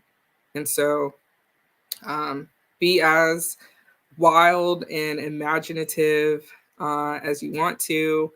Definitely Afrofuturism is one of our things, and we do have Afrofuturistic worlds in VR, and I'm sure you guys will create some amazing ones as well. Make sure you share what you create in the social VR platforms or the metaverse platforms online. It's important that you're actually in your worlds so that people can find them and they can hang out with them and enjoy them. Find a world builder buddy. There are lots of world builders, up and coming world builders coming around right now. And it should be easy for you to find somebody that you can rely on and they can rely on you as well to kind of push you guys, challenge each other to make these amazing experiences for people. Be relentless in your quest for knowledge. There's literally at no point that I or you should feel like you know everything. Always be curious about what else is more, like what else is out there for you to be creative with. Try different tools, whether that be augmented reality or mixed reality or specifically just VR. I do utilize Pinterest a lot for inspiration. There are a lot of, really amazing architects and interior designers that can kind of show you the way. I don't have any background in interior design or architecture. I've just always had a love and a reverence for it. And so I utilize Pinterest to help me understand in the real world what's possible. And then I take it about 10 steps further in virtual reality. Take it one polygon at a time. A lot of people might be intimidated when they see my work and feel like they are so far behind, but I'm literally only 2 years in, and I have spent a copious amount of hours in a day learning and creating. For me, it became obsessive. So just be realistic about the type of time that you can dedicate to learning and to building. And don't beat yourself up. You're not behind. You're actually right on time if you're watching this broadcast. So I just want to encourage you to do it with passion. The money will come after. Sometimes people come in with dollar signs in their eyes, and this is not a space where people are like, not everybody's making money. But if you're passionate about what you do, you'll create amazing things, and then people will want to pay you for that. So make sure that this is something you want to do if you want to get into it, because the money will be there once you're ready. So if you are in Altspace or you want to check out Altspace VR, this is my world code to my jet. So I have a very futuristic jet with different links and portals inside of this world that you can basically travel to some of my different worlds that I've created.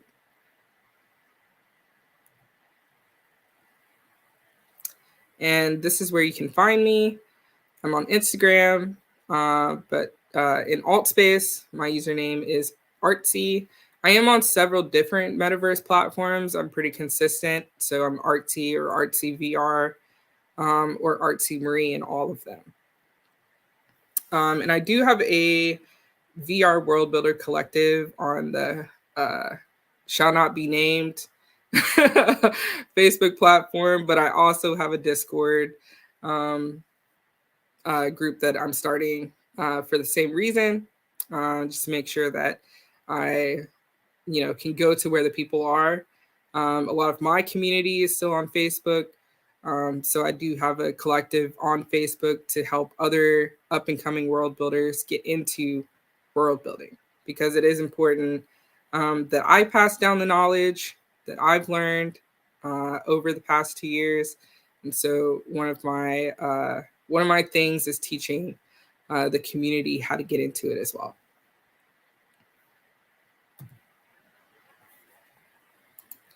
All right, so I think that's it for that. I am going to take you guys into my art gallery. So this is inside of my Metaverse. And if you guys can just confirm that you guys can still hear me, that would be great.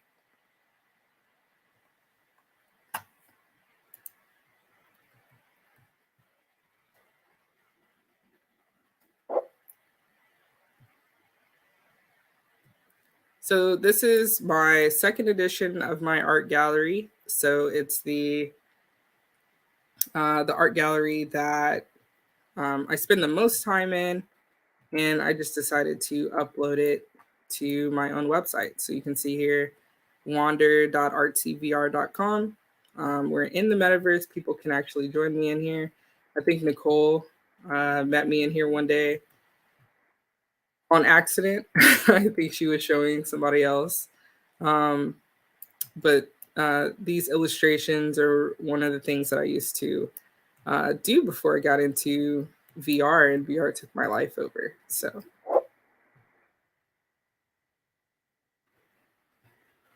and this is open to the public. You're welcome to visit.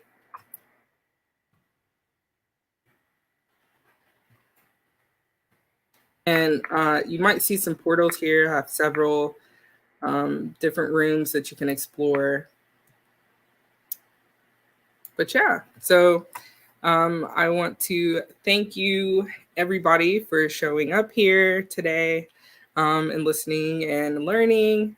I hope to see some of you guys building worlds if you haven't already started. And if you have already started, I encourage you to keep going. You can turn these worlds, the whole worlds, into NFTs. There are several platforms like Monaverse and Vatum, Spatial, that have NFTs integrated to their metaverse, and they'll allow you to upload your worlds and turn those into NFTs and sell those. So, in the power of decentralization, make sure you keep all of your assets within your own person, and then you can sell those assets on these different asset stores. So, I'm going to turn it back over to Nicole. Hey. Hey. Artsy, thank you so much. It is always good to see you, but always good to hear you when you're talking about your craft and world building and what it is you are doing and all the wonderful places and spaces that you create. It is my opportunity. I can't let this moment pass before just saying, man, thank you for all that you are doing for the communities, for innovation, and just for the culture, because without you, a lot of people would not have known what was possible, because you had your own journey in getting here and being able to stand up and lift your own voice up and tell people, hey, you deserve to be paid for what it is you do. Yes. And a lot. We went through that. Yes. And so I think that that's fantastic. But just what does it feel like to watch people awaken? Because I know how I feel about it. What do you feel about it? Like when they have that moment and it's like they get it. I take people on tours a lot. Mhm. Like whenever I'm in VR, I always try to find somebody and take them on a tour if they haven't seen, some of my more mystic worlds or surrealism worlds. Because that's really people really love the architecture worlds, but real, it's the euphoric, uh, like what is that type of worlds that really um, takes them to a place, right? And so I like to take people on tours just for that specific reason. Is because you always see, even behind an avatar, like you can see that. And I have some videos of some first tours on my YouTube channel. So you can definitely see, their little avatar eyes light up. Yeah. And speaking of avatars, we had an opportunity, or I had an opportunity to help Dr. Kelly create his first one a couple weeks ago. And it is to me extremely important to have an avatar that represents you somewhat. We are not there yet where, we are there, I guess, with metahumans, but until that's more widely accessible, we're not there when it comes to most of these spaces. We have avatars and they're not melanated enough, or they are a little chalky, or they are a variety of other things. I went into this one world, and I'm not gonna say which one it is, but I saw that you had one, you had a picture of it there, so you'll know what I'm talking about when I say this. So I went in there and I created my avatar, and it took a picture of me, which, first of all, for me, my stance on data, it's like, yo, what are you doing with that picture behind the scenes? Where's it getting stored at? Who has access? Like all that. But then to see what the output was, and they came up with a what looked like a woman who wasn't quite feminine and no hair. It stripped the hair off of me entirely, and it was just this really yucky feeling. So like I ended up with like a 10 head, not a 5 head, not a 4 head, but a 10 head. Oh And wow. then like trying to put the wig hair that they had on around that was awful. And it's like and then that was what they wanted me to use. And I'm like, are they really putting this out here for people? And people are eating it up. And I just don't understand that, because to me, the avatar is so important. Even though sometimes you never see your avatar except from the back, um, it still feels like I have, and maybe that's me coming from gaming. Like I have to have that avatar feeling like me, or like, as close to me as I can actually get it. And sometimes it's not very close at all. But this was like not even in the ballpark of close. It was terrible. It was an awful feeling. So Yeah. what do you feel about your avatars? Like I know you dressed your avatar up and she is looking sharp and doing all sorts of stuff. So that's your friend, and I know that. Yeah. Yeah. Like her over here, over here. Um, like I dress her up in Blender. So this is my alt space avatar, but I, obviously had to give her an afro. She also has some afro puffs. Like I wear my hair mostly. But yeah, I just have a good time dressing her up. I mean, inside of alt space, like she looks more basic. But I don't know. I think I've grown an attachment, even though she doesn't look exactly like me. Like I've grown an attachment to her because that's how I show up. Mm-hmm. And when I go to other platforms, and I jump into another avatar, I don't always feel a connection to it. Not so much because it doesn't look like me. It's just because that's not where I call home. My avatar, I feel like, is like like you don't have to get your avatar ready for real. Like you like she's always perfect. Like she fits in. She looks like everybody else. Like I feel a comfort there. I think as a lot of people do. Um, if you don't exactly feel confident about your real life avatar, maybe this avatar, like even though it doesn't look exactly like you, like you feel more comfortable in it. Listen, we were having this conversation. I want to say this was last night, literally, because we were talking about Zooms and trying to create a new product that was somewhat like a Zoom. And I'm just like, I don't like Zoom because I have to show up. I was like, if we're having this conversation 1 or 2 years in the future when I can just come in my avatar all the time, that's fine. Like I did a show on the Meta Mindshift show 2 weeks ago as my avatar. And it was like, it's like that's the best thing, because it's like, I don't feel like getting ready today. I don't want to do my hair. I got bags under my eyes or whatever. It's like, I just want her to go represent me. But for me to be comfortable with that, like I need her to be feeling like she's actually me. I have mine that she hangs out with me. I choose my Ready Player Me avatar as the one that kind of hangs out with me mostly. But and she might show up here later. But it is Just like huh? You think so? yeah, like you have, like you have your brand, right? Like you have, Mhm. your brown hair, your brown skin, you've got, your green eyes, right? You're the green, outfit. Yeah, Like she shows up as your brand. yeah, she does. Even if her facial features aren't exactly your facial features. I know when it's you. That's funny. It's true though. Consistency along. And I Yeah, saw them on your YouTube banner. yeah, Like it is very consistent on how yeah. you keep up with your avatars. Yeah, and that comes from gaming, because we used to hop game to game to game, and it's like I'm always rebuilding the same thing. But as a guild leader, I'm like, I had to let people know who was me, because just like in Web3, you have people who were trying to spoof you.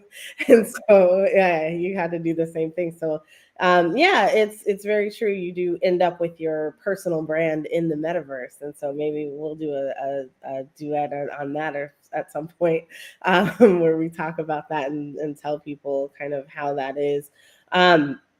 I want to thank you for coming through. Like, it's always good to see you, to see your latest creations and what you are creating in the world. So, what can we expect next from you? What's the next big thing?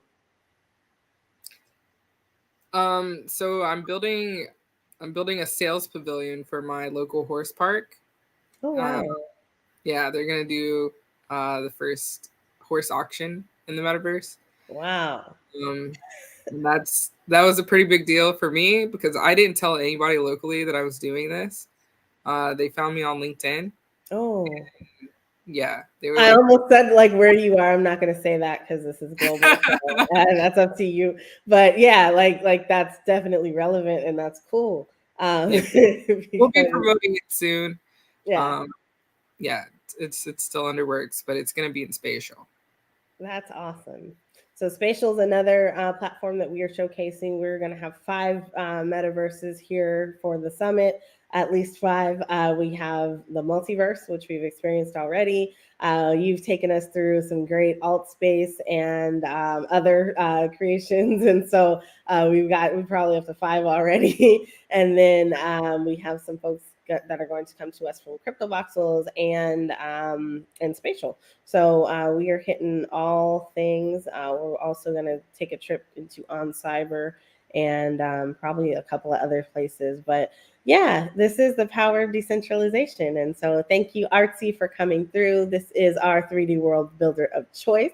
She is building up the future, building up the metaverse, and also taking everyone else along for the ride, as well as helping to train a future league of extraordinary 3D world builders just like herself. So you guys tap in if you are interested in building or interested in supporting and experiencing the metaverse. So thank you so much, Miss Artsy. Thank you, Nicole. All right. So we're going to send her out with her own commercial. We're going to take a quick commercial break and then we're going to hear from our other sponsors as well.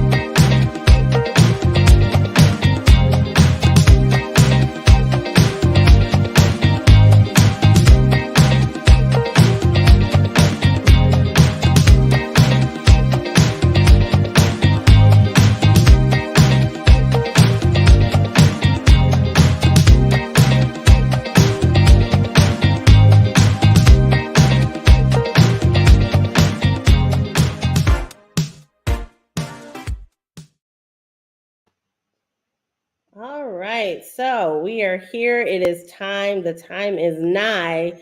We are thinking about what is coming and the future. Next week is the future. We are heading into the Black Business Olympics. They are one of our sponsors here on the Black Business Network. And so we are proud to support the Olympics because we support Black business. Join Dr. Eric Kelly III and a host of phenomenal speakers from all around the globe for this 7-day virtual event that you don't want to miss. The mission of the Black Business Expo is to raise scholarship money from kids all the way from high school, all the way from college. The Black Business Olympics is one of the largest Black business showcases in the world. It is an opportunity for businesses and companies to showcase their businesses globally. We are going to be giving away laptops up to $5,000 away to students. Again, I'm Olivia Appleberry, the founder of 2 Cents Finance, and one of the speakers for the expo. I am so excited to see you there. For more info, go to www.blackbusinessexpousa.com or call 919-308-9090 and hope to see you there.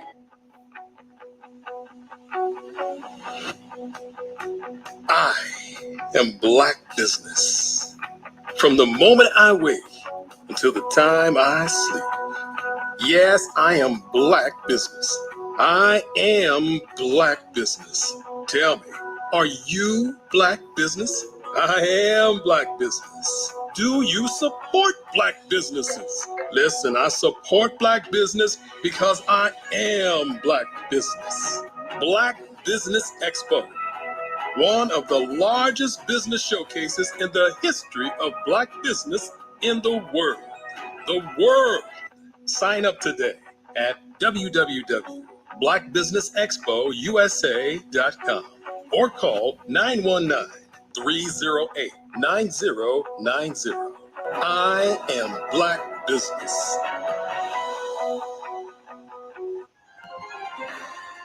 All right.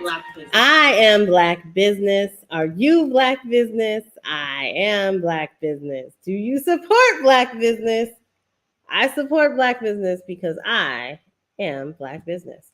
And so we are here at the Blackverse Summit, and we are talking about the power of decentralization. My name is Nicole Maxwell, and I'm happy to be your hostess today. I am also the CEO of Black Multiverse Enterprises. Black Multiverse Enterprises is the parent company of Blackverse. Blackverse is a community that is dedicated to a decentralized metaverse and kind of understanding those concepts, understanding what it is to be decentralized. We are bringing forward our community members to help us all get a little bit more familiar with what they are doing and showcasing the great ways that they've been able to show up decentralized. And so when we say decentralized, we are talking about Web3. And so my next community member is Jaminica Jett. And so Jaminica is going to come up and she's going to tell us all about her journey through decentralization. And I asked Jaminica to come because she has found some great success with Learn to Earn, Play to Earn, and being self-sovereign by having your own Bitcoin node. And so she's going to talk to us about tricks that you can use to help you stay and be decentralized. So the next voice you hear will be myself and Jaminica Jett.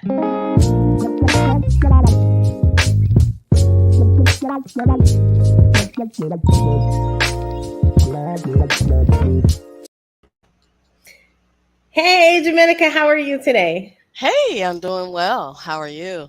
Awesome. And you sound good. You look great. All right. So you are going to tell us everything you know about this play to earn. How can we get some money, some crypto, when it comes to playing games? So we're looking forward to that. And I am going to let you take it away. Thank you, ma'am. Okay. So there's so many ways to earn free crypto, including Bitcoin. First, there is an app called Fold. Most of us shop. You use Fold. They have a card that you can use, or my favorite, they have the wheel that you can spin, and it is foldapp.com, and you can spin the wheel every day and earn some Satoshis. You can even win up to 1 million Satoshis, and if you have their card, you can spin this wheel and even earn up to a Bitcoin. It is Lady Luck that drives it, but it is another way to get Satoshis from your normal purchases. So if you use the card, whether you're getting gas, groceries, clothes, whatever it is, using their card, you can get Satoshis. The other way is almost everybody has Cash App. And with Cash App, you can get these boosts. and you can get these boosts that will give you 10% back in Bitcoin. And again, if you go to Starbucks a lot, there is a way you add the boost to your card and you'll get 10% of your purchase back in Satoshis. And with all of that, we know whatever you earn in crypto, whether it's Bitcoin, whether it's basic attention token, which I will talk about, all of that is not yours until you self custody it. That means moving it off the platform that you play to earn and put it in your wallet. Let's go back to Fold real quick because there was another piece of Fold that I forgot. They have their own what they call augmented reality, where in it there's a game that you can play. You use your phone, it has a camera, it scans the room. You find a little box, you press on the box, and out of it explodes all of these things you can collect. You can collect free spins, you can collect free Satoshis, you can also lose it all by taking the purple pill. And so those are not one way to do it with gaming. The other games, there is a game called Bounce. You can play the snake game. They have a version that's similar to Subway Surfer. If you don't understand what Subway Surfer is, ask your kids. They all play it. And you can earn Satoshis that way. It is a great way to do play to earn. You can earn free Bitcoin just by walking using an app called S Smiles. And it does connect to your Fitbit or your Samsung watch or any other smart watch. If you do not have a smart watch, you can just carry the phone in your pocket and it will record how many miles you bike or how many miles you walk. And the more activity you do, the more Satoshis you earn. They also have other ways that if you're not a exercise person, you can play chess to earn Satoshis. You could also, they have what they call the Fort Nakamoto. You click it, it shakes, and it tells you what your Satoshis are. And they also have a wheel. Those are things you can do daily. Um, and then my favorite, because I also believe that we really want to learn in this space, is Earn Carrot. Carrot does two things. One, they post articles within their app, and you get 5 Satoshis just for reading an article. So you're learning about Bitcoin, you're learning about the ecosystem. You can learn about how to set up a node on there and get 5 Satoshi, as well as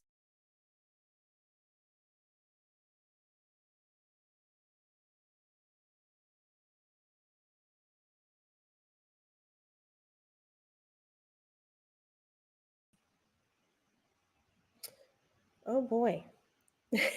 So it looks like Jamenica is frozen. So while she's frozen, we're waiting for her to come back. I am going to continue on where she left off. And so that is talking about Carrot. Carrot is an app. All of these are apps you can grab on your cell phone, and you can use them to be decentralized. And so you can use them to start becoming a player in this space. And so when you're thinking about the Carrot app, as she was saying, they post articles to their app, and reading the article earns you Bitcoin. And so you can get some Satoshi, you can get quite a few Satoshi depending on what they are sats, what they are, which offer they are doing.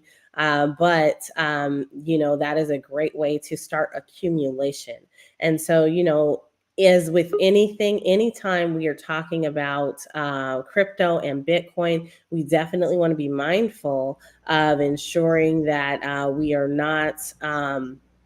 That we are doing our own research and not providing financial advice. However, there are some really great tools that are out there that you can use and you can dive into really, really easily today. So, Jamenica, I'm gonna let you finish up. I just talked about Carrot.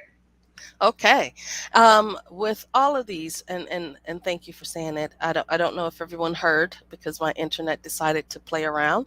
You want to self custody it, so you want to have a software wallet. The best is a cold wallet, one that's gapped, like the Ledger or Trezor, and move those satoshis that you've earned onto that. If you use a browser, I recommend Brave. Again, with all of these apps that I'm giving you, do your own research. You get, if you click on their links for advertisement, and you get what they call a basic attention token. It's called a BAT. And you, after the end of the month, you can collect those and put it in your wallet. If the token is something you want to keep it. If it's something you're not a fan of, exchange it for the crypto you prefer. Just remember, anytime you exchange the crypto or you sell it, it is a taxable event, and that's something you really want to work with your accountant on and keep track of. In terms of if you are a blogger, there's a platform that I use called PublishOX, which allows you to blog about just about anything, whether it's childcare, whether it's gardening, or whether it's your interest in crypto. You can earn whichever crypto you select, whether it's Ethereum, whether it's Bitcoin. They have a variety that you can use. And then there's some that if you want to replace Twitter, if you have a Twitter habit, but you say, you know what, I want to use this to earn money, earn Bitcoin, there are 3 platforms you can use. Mastodon is one, Sphinx Chat is another, Peepith is another. I have used all of those, and they work pretty well. But if you truly want to live a decentralized life, in my mind, I think we need to really support these decentralized networks that support crypto. Um, I use Bitcoin a lot, and I have Bitcoin nodes. And it is real easy to get into it. If you have an old laptop at home that's just sitting in the corner, you can repurpose it into a node. The only thing you need to make sure is that you have enough space on the hard drive. If you don't, you can buy an external drive to use and then download a piece of software called Umbro. And you could just go to umbro.com, umbrel.com, and you can download the node software on it. Um, and with your computer being Wi-Fi, or if you connect it to your Ethernet, through the Ethernet to your router, it will sync the blockchain. And that allows you to help secure the network. It also allows you to see transactions. You can set up your Umbro node to work with your wallet. So any transaction you do is on that, and then it sends it out to the rest of the network. That helps preserve some of your privacy. And it's real easy to do. If you go to umbro.com, you will see you can, if you don't have an old laptop, you can create a Raspberry Pi. Just buy a Raspberry Pi off of Amazon or any electronic store. You need to get at least a terabyte drive. Then you'll need to get an enclosure to keep it in, of course. You want to get a micro SD because that's what you're going to flash the software on. You need a power supply, an Ethernet cable, and a case. So for under $500, you can own your own Raspberry Pi, and you can put it together in less than an hour. You can have the software on it and up and running. And when I say running, it'll start syncing the blockchain on your node within less than 2.5 hours. Now, it takes some time to sync the node. It can take up to 3 days or a week, depending on your internet connection. There's a couple of things you will need to do to support that.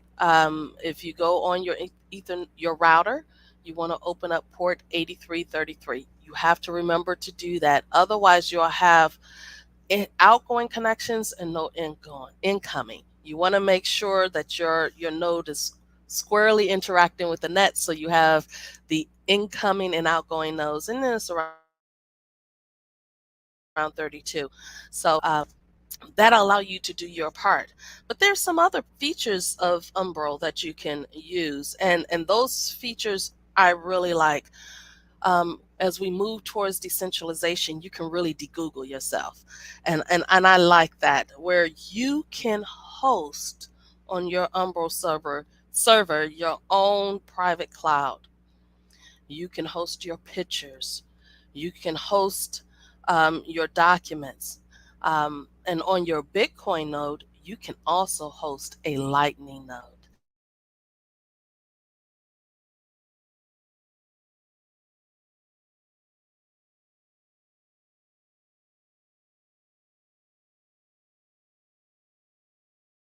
You create that pipeline between you and the rest of the world. You do have to secure that pipeline with some Satoshis, so be mindful as you walk into that. But there are a lot of options to really decentralize yourself and to earn crypto without always having to exchange fiat for it. I think that's a good start. You can do a Google for other apps that allow you to live a decentralized lifestyle.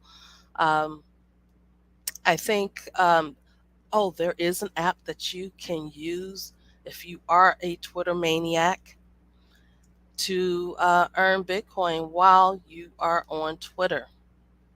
It's called Tweet Toshi. I am trying that out, and so far, so good. I've earned some Bitcoin. I am a serial tweeter sometimes, so if you are like me, you can earn more Satoshis that way. But if you look around, and as more DeFi apps come online, as more other apps attached to crypto and the blockchain come online, there are more opportunities for you to earn crypto and to take care and custody of your information. So, Nicole, have you already talked security a bit on? No, we have Marcus Carey is going to come through and talk Okay. about security today. But if you wanted to get us started, that way, you know what? I have some questions for you. Okay. So let's do that because we got a little bit of extra time here. So let me see if you're available. But so when you're thinking about these apps, so you just mentioned that you're just getting started with what is it? Tweet Toshi. Tweet Toshi. Tweet Toshi. So you're just getting started with that. Now, when you are getting started, first of all, what methodology are you using to select an app? So we have a term in the space that is do your own research. So what do you do when you are looking at these Web 2 apps that are dApps and are available on like Web 2 stores? So like anything can be out there. So what are you doing? So I do look at the reviews in the store, but I don't trust them all because most people don't know this. There are bots out there that write great reviews and make it look like this app is the best thing since sliced bread. The community forums are the best way to get the information. Ask questions. I ask a lot of questions. And, they say that there's no stupid question. I follow that motto. Even if the question may seem stupid to me, I ask anyway. And there is lots of communities out there. Clubhouse is a way you can ask. You'll find folks who are knowledgeable there. You'll find folks who are knowledgeable on Twitter. That's a good way of getting some feedback. There is crypto Twitter. If you have not done any of the special crypto spaces, you can ask a question and you will get the truth. You may not like how they say the truth, but you will get the truth on whether or not the app is worth it. Yeah, for sure. And then once you've made a selection, so you just said that you want to dive in. How are you validating whether or not it's a good app and actually doing what it says? So a couple of things. First, I download it on a burner phone. I do not download on my phone that I earn my crypto or I buy crypto on, and I do not use my regular personal phone. So that way, if there's something in it, I could just wipe the phone and start over. Now, when you say something in it, let's clarify for everybody who's listening. So that would be malicious things in it. Malicious, And yes. out to get you. Viruses or any malicious code that will try to steal your crypto by when you attach your wallet to it, right? Mhm. So um, I do that offline, segmented, so that I can, if need be, just wipe the phone. Okay. All right. And then, so then when you're in there, so you do whatever they're saying. So like you click the button 800 times or watch Hmm. 500 videos, whichever way. So you've earned a little something and you've accumulated a little something. How are you, what are you doing anything special to transition that to your wallet? Yep. So take a step back. First, Okay. when I register, I do not register with my normal emails. I do not register with my what we call it legal name. I use pseudonyms, Right. and the reason is because I do cherish my privacy, Mhm. and so registering with that, and you can create burner emails with Proton Mail or even Gmail. You can create unlimited emails. Um, Before, when I have accumulated some crypto, the next thing I do, I create a burner wallet. Software wallets are free. Mhm. Write down the seed phrase for it somewhere, keep it safe, and then I transfer the money into that. I'm a little nutty. I transfer into another software wallet and then accumulate a little bit more from other sources, and then I transfer that into my real warm wallet, and from there it goes to my cold storage. Awesome. So let me ask you, because I don't recall you saying this. You are making headway with paying your bills with crypto. So what are you Yes. doing? Oh, I use the Fold card. So the Fold card gives you Satoshis back when you use their debit card. So that Mhm. means you can have money deposit there either instantly through your another debit card, or you could do an ACH, or you can have money deposited through your paycheck. And I have done all three. Mm. And so with that, you could pay your utilities, light, gas, water, just like you would with a regular debit card. I have to attach it to PayPal to pay my mortgage. So you could get a flat 1% back in Satoshis. Or you can spin a wheel and take the chance that you can get between 3 and 5% back. And so with that, you start racking up that Satoshis to get closer to your goal. Whether your goal is one full Bitcoin or half a Bitcoin, you can get there quicker because we all have to spend to live, right? Right. And in that case, why not do something that something that'll give you a rebate and won't hit your credit report? So That's a good point. Let me ask you. So I know we had this conversation before, and it's been some time. I'm not a fan of PayPal. PayPal has been egregious to folks, mhm, wherein they're kind of what we are trying to get away from. And so when it comes to decentralization, like there were perfect reason for decentralization to me. They have historically, held funds from people. mhm, So let's say that you have a business and then all of a sudden you start up a subscriptions service. Those subscriptions, that funds coming in from that subscription service would get held, and held sometimes indefinitely. So they mhm. don't even tell you how long they're going to hold it, and then they release it. And this has been going on for years. And so the practices haven't gotten better. In fact, I've seen those practices roll out to some of these other payment processing providers that sit in the middle of us and our money. So that's the case for decentralization, right? Like these are all the reasons why we're moving to crypto in the first place. So adding them back into me doesn't feel right. And I'm waiting for them to drop the hammer like, oh, we're charging, 12% on everything that you do since the Mhm. dawn of time. But have you had a chance to go back and check that out? Like, are they charging for on either side, your side or on the company side, that 3% typical fee that they do? They have not charged me because I'm only paying the mortgage company, so they may be charging them. But Okay. I agree with you. I would not use PayPal to receive funds. Okay. If someone is looking to become decentralized in with their business and receive funds or do transaction, there's BitPay. There are Mhm. some other options that are pretty strong out there that they can use for people. The other way is just to generate an address through Unstoppable Domain, Mhm. through and so people can pay you directly with Bitcoin or Ethereum or Solana or whatever the crypto of your choice. Um, we are not beholden to PayPal anymore, which is great. Yep. However, when you're paying your mortgage and you want to get the 1% fee with Fold, the mortgage companies are smart enough to say, we won't let you connect with this debit card because it's not a traditional debit card. So Mhm. PayPal allows you to mask that and still get the 1% fee.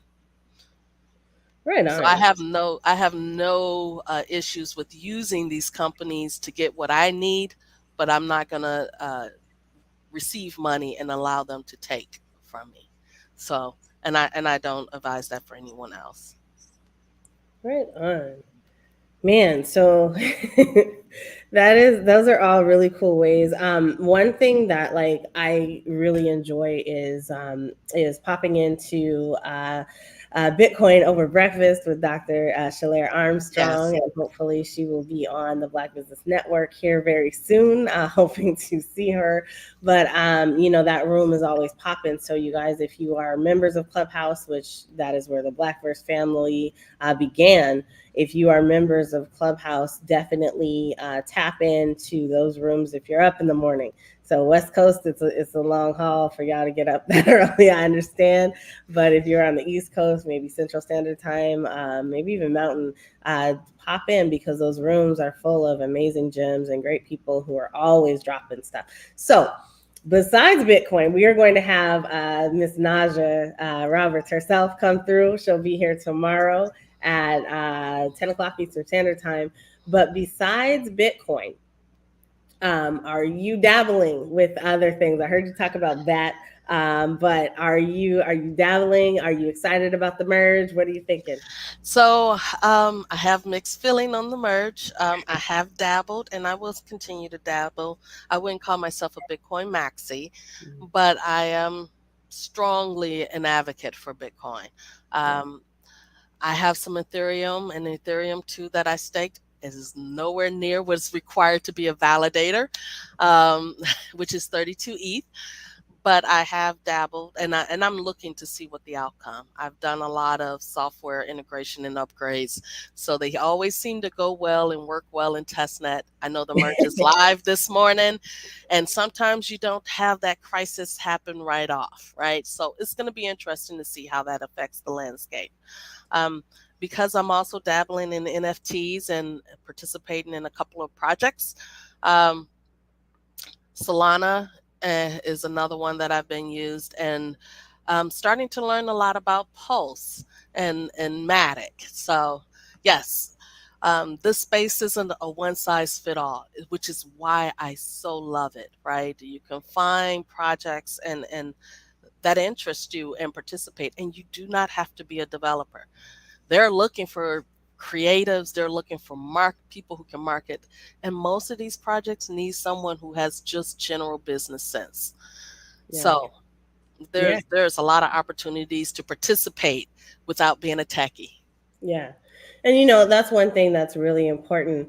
But something else you said that was really important. So first of all, let me finish that. So yes, that is really important. There is, a lot of opportunity for all of us. And so regardless of whether you're a tech person, you have a tech background, you understand just the basics of HTML and CSS, or you don't get anything at all.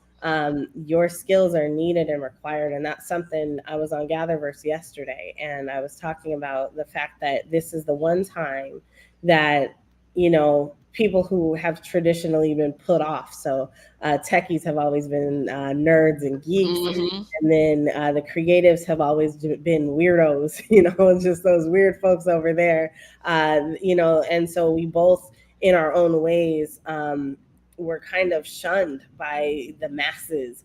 And so this is, kind of the first time in at least my history that I recall us coming together to be able to innovate in this kind of way. Like this type of innovation I've never seen in my lifetime, and it ain't been that long. But I know that, when domains came out, it wasn't the same. Like there was definitely the .com spur that happened, Hmm. but this is different, to me, because this is for everybody. It's not just, domainers who are going to profit off of this and prosper off of this. We all have an opportunity right now. The whole entire world has an opportunity to get here, understand what's happening, and make change and make waves in the way that the world is processing our data and consuming us on a daily basis. So thank you for that. And then the other thing I wanted to say is we are heading right on into the merge. So the merge Well, happened the this merge is morning. here. It I happened was this so morning. worried. I'm like, I don't know if it's going, I don't know. Because, typically it's like, oh, yeah, we're going to do this. They hadn't gotten up to the point that we had, up to this point with testing and things like that. But they've said it before, right? Like, so we heard this in December, we heard it again last year at this time. Oh, we're gonna upgrade. The upgrade is live. It is successful. Hopefully. So, we are live. I'm missing some great conversations, I'm sure, but I'm involved in one right now. So you guys, you can check that out on ethereum.org. Check out the blog. What has happened is we have moved from proof of work to proof of stake, and I'm not a fan of proof of stake. Neither am Um, I. but it's here, and so we're going to have to figure out how to continue to enjoy, not, I guess not enjoy, but continue to sit with our same kind of ethos when it comes to decentralization, now that crypto is on the forefront, because staking has to do with being able to stake a sum of crypto. And so if you have a sum of crypto, you are going to be able to stake it. And And so you can earn. if Right. you don't, crickets. Yeah. So Yeah. And so it's oddly reminiscent of our current system, right? Our current fiat system. The more mhm, you stake, the more you earn, the more power you have over the network. And so part of the fears are that things are start to group into big whales investors, which happen to be some of the same institutional investors, right? mhm. Controlling the network. There are pools popping up for those who have a fraction of ETH to get together to try to stake. So the proof will be in the pudding. And the proof will also, uh, my biggest thing for crypto is one, this decentralized nature, two, being censorless. I want to make sure no matter what platform people use, it is politically agnostic, belief of any kind agnostic, to allow people to transact and to enjoy life. And so part of the fear is as it start to look more centralized, this proof of stake, that the censorless now becomes the ability to censor. And so we want to make sure that, the gap between the haves and the have nots and the ability to cut any population out doesn't exist. We want to make crypto an open and even platform for all. Yeah, for sure. We have lots of reasons to continue what we've started. This can't be the end, and no reason it should be. Um, we got to keep going forward. So, what are you excited about? I'm excited about, kind of seeing what happens. I Like, am excited about what that, is it gonna, like, what's gonna happen? but I'm also excited about how this is going to spur new innovation, because it's times like these, right? When things happen, new innovation occurs. Think about what happened with Bitcoin, right? We Yeah. had the bubble, the crash, the banks were bailed out, the people weren't. right? And so someone came up with this idea. I think as we continue to move and the environment is a big piece, new technologies will emerge and will build upon what Bitcoin and Ethereum and Litecoin have started. And so I'm excited to see how that's going to play out in the metaverse, because I want to be able to shop in the metaverse, have that stuff delivered in the real verse, right? Crypto agnostic, and jump from place to place. And I think as we start to move towards that way, there's just so many opportunities. But I'm excited to see what's going to happen. There's no doom and gloom here. Just things that we have to, be conscious about and continue to advocate to prevent those from happening. Yeah, for sure. Shopping in the metaverse, shopping in virtual spaces. We've been doing that, right? Like, so not in the way that we're about to be doing it, but we have been definitely shopping and trying to find ways to do really cool things. I am excited about more people. So I'm cautiously excited about more people. So sometimes that's a good thing. Other times it is not. Um, but more people being in these spaces means that more people are going to have ideas, and so they're going to want to do exactly what you said, which is innovate and be able to make the thing that they want. We're going to see more people trying to become the next artsy, and being able to get out there and get their ideas out there, and really just thrive, like thrive in the metaverse. Like that's what I say in my business, is try to thrive in the metaverse. Get a whole bunch of messages about the merch. So My you phone know, is lighting up too. it's okay. We have all these cool things that we can do in the metaverse. Shopping is definitely one of them. Creating your storefront is definitely one of them. So I help people to do that. I have some to show, and we're going to show different ways that you can achieve that. Artsy showed a few, but being able to be present and show what it is that you do and put that on display in the way that your head is imagining it is so amazing. And so we have our next guest here. And so I want to thank you, Ms. Dominica Jett. Thank you for jumping in. We are extremely appreciative of you for coming through and for talking to us a little bit about how you can securely go ahead and acquire some crypto using the idea of gaming and some of these different concepts like earn to earn, or learn to earn, and play to earn that are out here and on the rise. So if you are not tapped in, check your phone, because they are on your phone, and it is very easy for you to start being a player in this space. And so I want to say thank you so much. Thank you. Thank you for having me. All right, you guys, we are here for the Power of Decentralization conference. This is Nicole Maxwell, and I am the CEO of Black Multiverse Enterprises. Blackverse is a metaverse community that is dedicated to the power of decentralization. We educate, we train, and we advance all up and down the decentralized blockchain. That is our mission, that is our goal. Since 2021, we have been decentralized, and we have taken a look at the power of decentralization through things like creating wallets. Some of our folks have gotten scholarships to go to different career advancement paths, and we have been able to talk about some of these concepts that you see us talking about here today.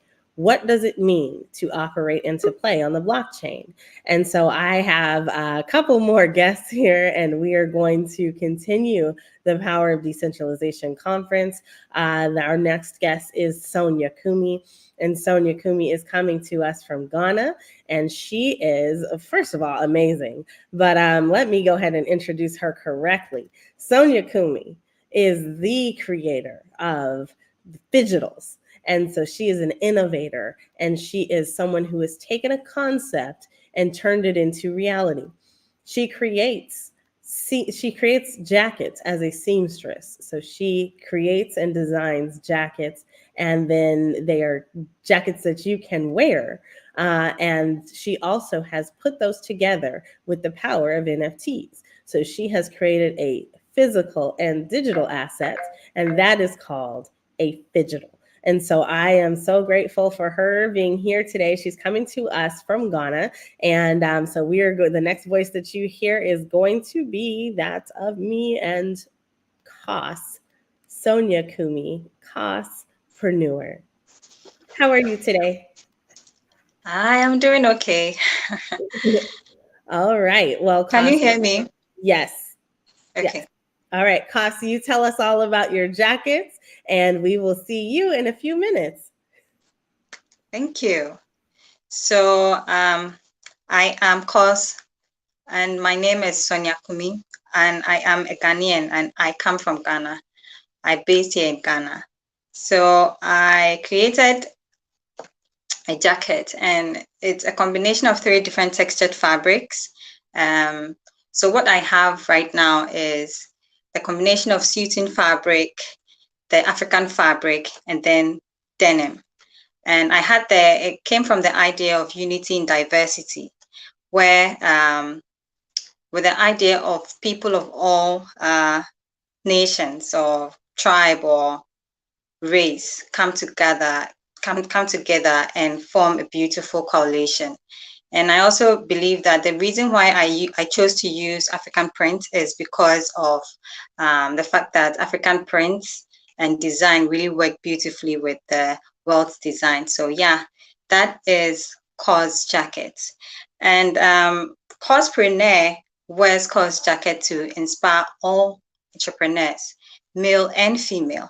So Kospreneur is someone who is an entrepreneur who, beyond all odds, never holds back in whatever life throws at him or her, still works hard to make sure that his goal is met. And so I chose to work on jackets because of how jackets stands out in the crowd when a person wears a jacket. And I decided to throw in something a little bit different, a garment that can mean something. So yeah, that is Kos jacket. And I have my work on OpenSea, OpenSea Kos GH. And I have my works on, you can also reach me on Twitter and Instagram, also Kos GH. And I do have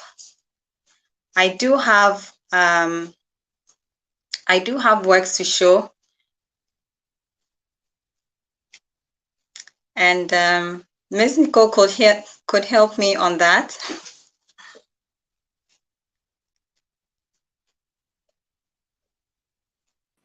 Hey, Kos, so I'm bringing up your Kospreneur collection on OpenSea. Did you have something else you wanted to share? Yeah, I do. I actually wanted to show what my jackets are like. So you can help me with that. Okay. So these are my jackets. These are females. So you can see I have about 5 works minted on OpenSea for the females. I am actually working on the males and will be minted very soon.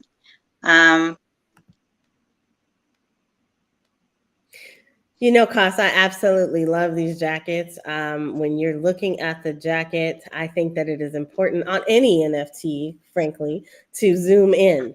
And so you get to see the actual details that the artist has put into your NFT. And so these NFTs are handcrafted, but also are hand drawn, and you also receive the jacket. So how did you want to do the jacket? Tell us a little bit about this one and the symbolism that's here. Okay, so like I said, it's a combination of 3 different textured fabrics. So you have the black part is the suiting fabric, and then you have the African print on the sleeves, and the back is denim. So you have the three combination working together. Wow. So you put together 3 different fabrics and put them together into an actual jacket in real life and then drew it. And then you drew it Exactly. and created it and turned it into an NFT and you minted out on the blockchain. Now, so when a collector collects the NFT, there is an unlockable content given where I would need the person's size so that just to tailor it to fit the collector. Yeah, so that a collector gets his or her own jacket tailored to fit. His or her own jacket. I did send you a couple of, I think 3 artworks of the males, Miss Nicole. I do not see those. Hey, in your mail. Okay. Okay, got it. No. You sent them to my email? I don't see them, Cos.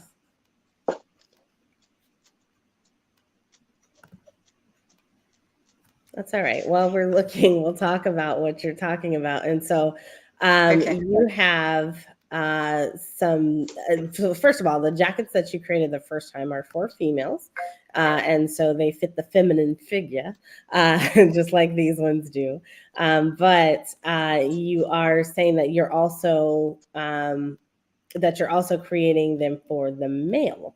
And so that is in part because of one of our producers, Mark Lee. He was very interested in getting those male versions. And so we will be sure to show him this. But I do not have them. So I actually sent it to you in the very conversation we had just not so long ago. I actually sent 3, and it has the combination of the suiting fabric, the African fabric, and then the satin. So I went a little bit upgrade because men lately are becoming fashionable than the females. So I wanted to test experiment on some of the fabrics like the satin and see how that also works with other fabrics. All right, I have them. Okay, so I found them. We had a whole bunch of conversations, so I wanted to make sure I have them. So, all right, give me just a second so we can pull those up because these are magnificent. This is our second reveal today. So we had a song earlier, a creation from one of our musicians, Grand Whoop. And so Grand Wu came through and he let us play his new creation. But now we are getting to see a sneak peek of Mr. Costpreneur. What are we calling these, Cost? Do you know what we're going to call them yet? Yeah, he's a costpreneur too. That is, man, wow. So I'm hoping you're seeing my screen. Okay. So good. The sleeves are the satin, and then you have the cream part as the suiting fabric. And then with the male, I want to make them, have that confidence. So I had specifically had the vision that I would have the African print at the back of the jacket. So all the jackets will have the African print at the back. That's awesome.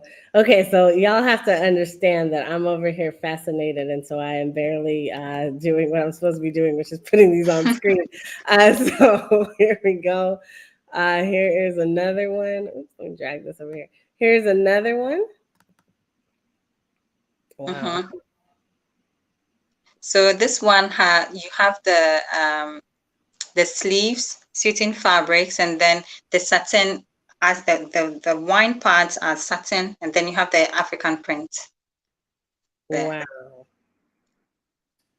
Wow. And then we have the third one, which is coming slowly. All right.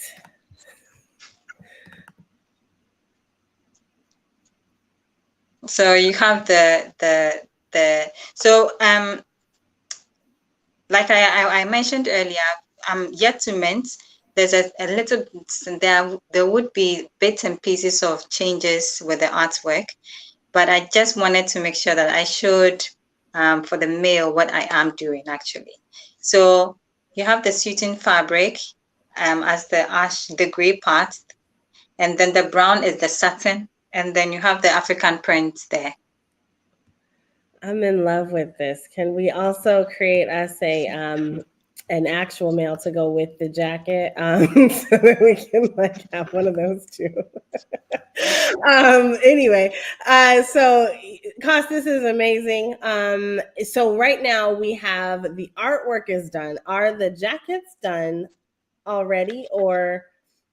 So that is it. So when you collect the NFT, you'll be provided an unlockable content where you would have to, I'll provide my email, and then you have to let me know your size. And then that is when, because I would want to tailor to fit the client. So that is when I would get the jackets ready for the client or the collector. Mm-hmm. Now we have a marketplace that might do you better than OpenSea, because you are a lot, like there's actual functionality on that marketplace to put in viable unlockable information. Like so, for your unlockable, it actually has some more information that will help you with shipping and things like that. So I'll get with you on that so we can see, you know, how you can be a little bit more decentralized and get yourself off of OpenSea. And then you just use that as a place where it's rendering your work. This is beautiful. I am so proud of you, and I look forward to kind of all the different things that you are doing. Look forward to the jackets getting finalized and the final touches being put on the NFTs and seeing them out in the actual world for collection. So we have now a full his and hers Cospreneur collection. And that is absolutely fantastic. Thank you so much, Cos. Looking for great things from you. And you guys, you can acquire the original Cospreneur jackets out on OpenSea. You can find her at Cospreneur. Cospreneur. So you're seeing it right there. It's maybe potentially easier to search for Cos GH. And that stands for Ghana? Yeah.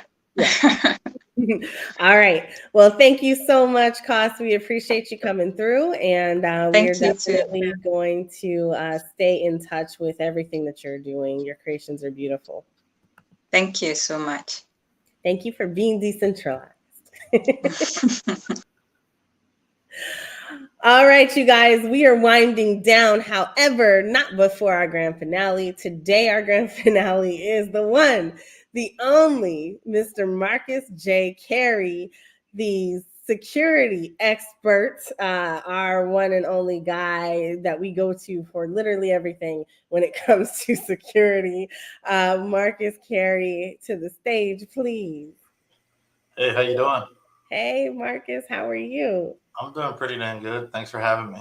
Hey, I am so excited for this, just to be able to talk to you. So while everybody else may not know, can you tell people who you are, what you've done, and what you specialize in? Okay, so my name is Marcus Carey, and I guess I tell people that I'm like a Black Forrest Gump. I just keep on stumbling into awesome stuff. I did in my past. I was in the U.S. Navy. I did cryptography and signals intelligence. Worked for NSA for a couple of years, and so that's where like I started learning about cryptography when I was 18 years old. And funny enough, the cryptography is taking this whole new thing where there's a blockchain now and all these different things and public keys and private keys. So this is some of the stuff I've been working on since I was a teenager, and I can't believe that this is a kind of a mainstream deal now where people are doing it. So I'm just really you know, I've been an entrepreneur. I started a cybersecurity company and sold it in the past, and now I tinker a lot in cybersecurity, and also I tinker a lot in blockchain. Uh, I try to be an artist.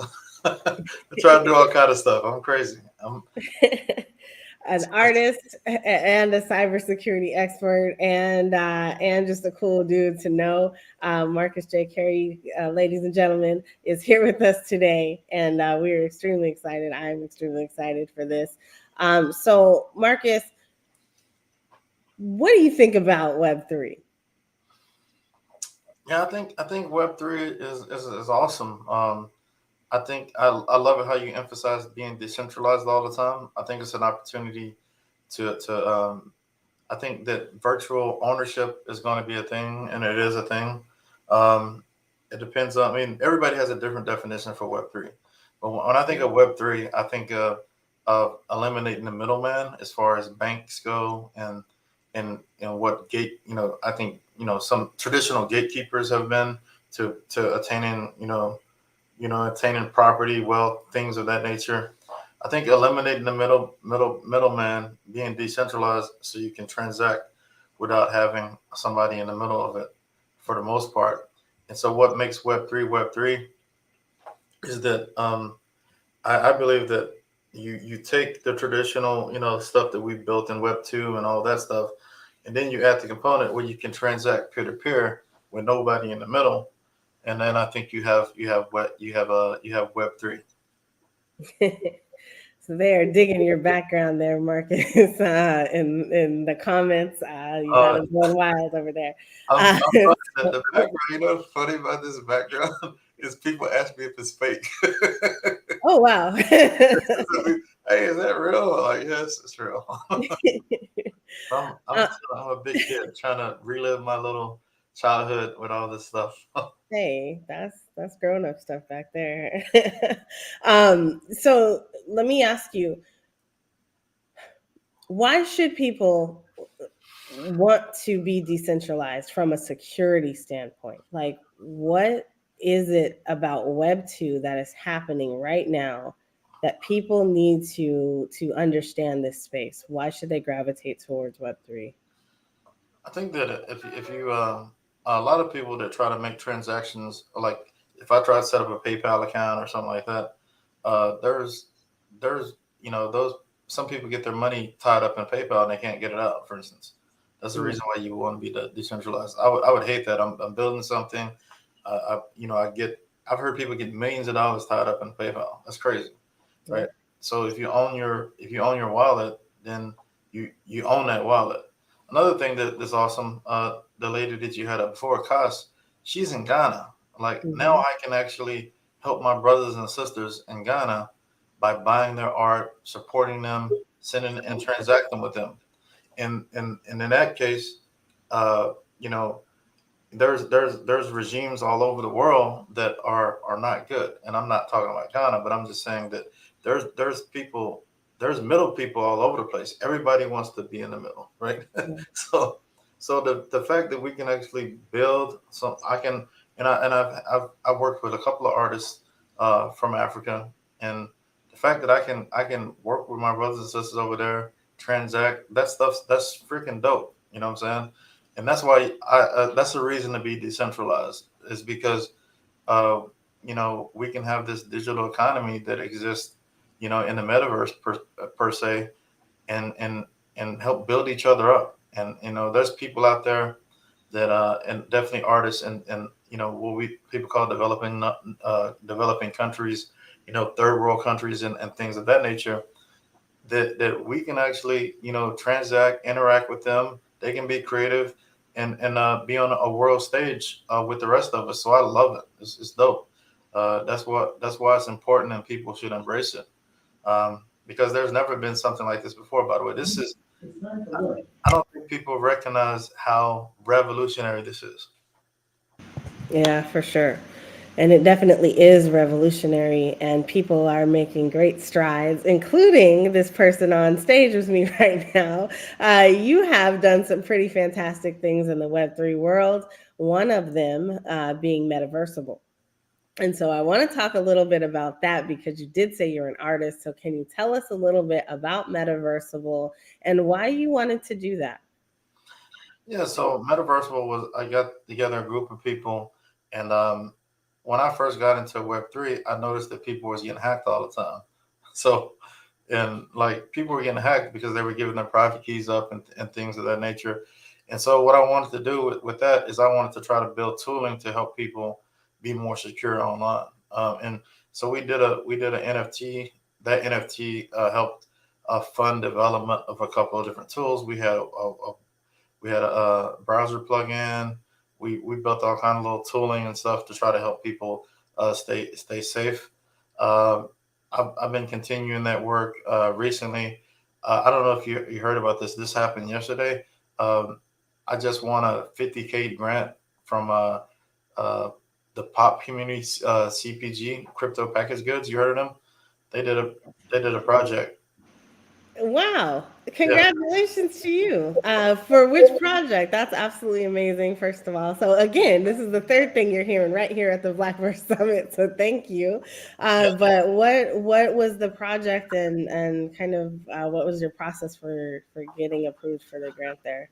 Yeah, so the process was, I build all the time. Nicole sees me Mhm. build all the time. I be showing Nicole stuff before it even off the rip, before it even come public.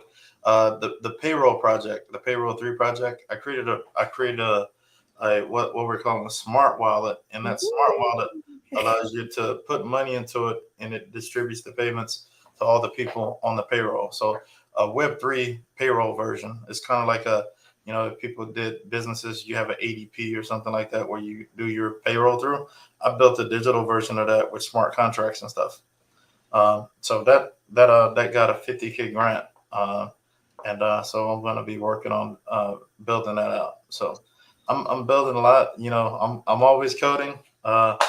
Nicole actually she knows some of my secret sauce, and she knows what I'm working on.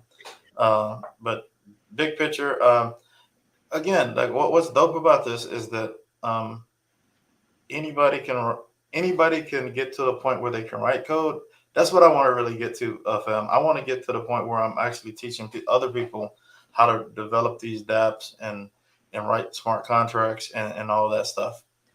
Because right now we're looking. This to me from a technology perspective, this is like the early 80s or something like that. You know what I'm saying? Like back, Silicon Valley was first popping off. Even though right now the market technically is down, the stock market's down, the crypto market's down, NFT market's down. However, historically the best companies have been built during the dips in the economy. So if you can, I'm not telling people to go out there and buy a bunch of stuff or anything like that. What I'm saying is this is the time to build right now. Stay on your grind, build, because when the market does come back up, if you have something to offer to the market, uh, you're gonna win, right? So that's my encouragement. So eventually, hopefully, in the next year or so, I'll be able to teach more people how to code and be secure and all that stuff because I am like a full stack developer too, besides security person. So, I build a lot of stuff from the ground up. So I've been certainly blessed and I'm keeping on rolling. Hey, that is awesome. Let me ask you two things. So, one, when you're thinking about developers on Web 2 that are unaware of this space, what is the one thing you say to a developer to get them to understand the potential and power behind decentralization and coming into Web 3? Yeah, so there's two types of decentralization, but primarily what I tell people from a financial transaction perspective, because people have been using stuff like Stripe and PayPal for years, right, to transact. What I tell people is that if you just imagine that the blockchain is an API that you can do transactions on, which it is, um, that's Web3, and you could take it a step further because there's actually there it goes a step further where there's file systems like IPFS where you can host a website on, and that website is distributed and not centralized, because the truth is that, like, if you're hosting on Amazon or things of that nature, Amazon can shut you down at any time. Yeah. So there's this, I tell them that, hey, there's this thing called IPFS, stands for Interplanetary File System. You can put your apps, you can put your dApps on there, and you can use the blockchain. And for the most part, what that does is, like, people can't even take your website down now. You know what's interesting, though, Nicole? This is so funny. From a hacking perspective, I was like, man, I was doing a talk at a hacker conference recently in Dallas, and I went up there and I was like, what am I going to talk about? So what I built is I built a way for you to write a blockchain application that controlled a botnet. So I could write instructions to the blockchain, and all the bots would run my code. So funny enough that sometimes we talk about all the good stuff that you could do with blockchain. I was like, man, that would be evil, because you can never take you can never take the controller down. Right. Because in traditional world, the FBI will come in and they'll shut down the server. I was like, man, what if the server is the blockchain? Right. And I'm laughing because I'm like, wow. And, that's everything. Like, everything's a tool. So I would just encourage people to think of these things, blockchain as a tool. Don't necessarily get so focused on NFTs or whatever. Just say, like, this is a tool. What can I do with it? Yeah, you can do an NFT with it, but I wrote a botnet controller with it, what they call a command and control server on a blockchain. Also, like I said, I wrote that payroll thing on the blockchain. You feel me? So I got a couple of more things that's coming out that I've written on the blockchain. And so, yeah, it's so much stuff that you can do. And right now, like I said, we're like early Silicon Valley in the 80s. All the information that you use, I've learned in life. Just imagine 20 some years ago, I was learning crypto, right? Who would have knew I would have been here today, and there'd be crypto being mainstream. So what I'm encouraging people to do is embrace this technology, experiment as much as you can, because in the long run, you're going to be able to build upon the knowledge that you have. That makes sense? It does. To me, someone probably got lost on that, but I got you. I think that it's really cool that, all of us need to really think about that and be bigger than just an NFT. And I don't mean that in any kind of disrespect to what the potential behind NFTs are, but there's so much more on the blockchain. It is comprised of lots of things, including crypto, your DAOs, your dApps, your virtual real estate, and all these other things that we're finding use cases for. And so as a developer, that's the one question you always ask is, what problem are you solving? Well, the problem right now is that everything is a problem if it's not on the blockchain. So you got the whole world at your disposal to be able to take and innovate and just kind of disrupt something. And so when you're thinking though, with your security hat, what is it that that gives you pause about the blockchain, if anything, from a security standpoint? So I mean, there's been a big significant hack back in the day on the Ethereum blockchain. I would say, like, this we've seen this all before in Web 2, by the way. Back in the day, people were doing a lot of PHP applications. PHP is still popular. Facebook is actually written originally on PHP, right? So nobody could there was not a full stack, easy way to do full stack applications before PHP came out. And people start building these things called LAMP applications, where they did Linux, Apache, MySQL, and PHP. And people start doing all these crazy web apps. And some of those companies went on to be, super famous and make a lot of money. But the problem was, since developers were new, what happened was that a lot of bad applications got written too, and a lot of stuff got hacked. this is the same thing we're seeing with Web3 right now. Like, it's brand new. There's not a lot of people don't think a lot about security. Um, and in some cases the web front end is bad, and then in some cases the smart contract is bad. And so that's the thing. It's super new in the sense that people are still catching up to find out the best practices. And so I would say, like, probably next 5 to 10 years, we're going to continue to see hacks. We're going to see people that get onboarded to Web3 that share their private keys.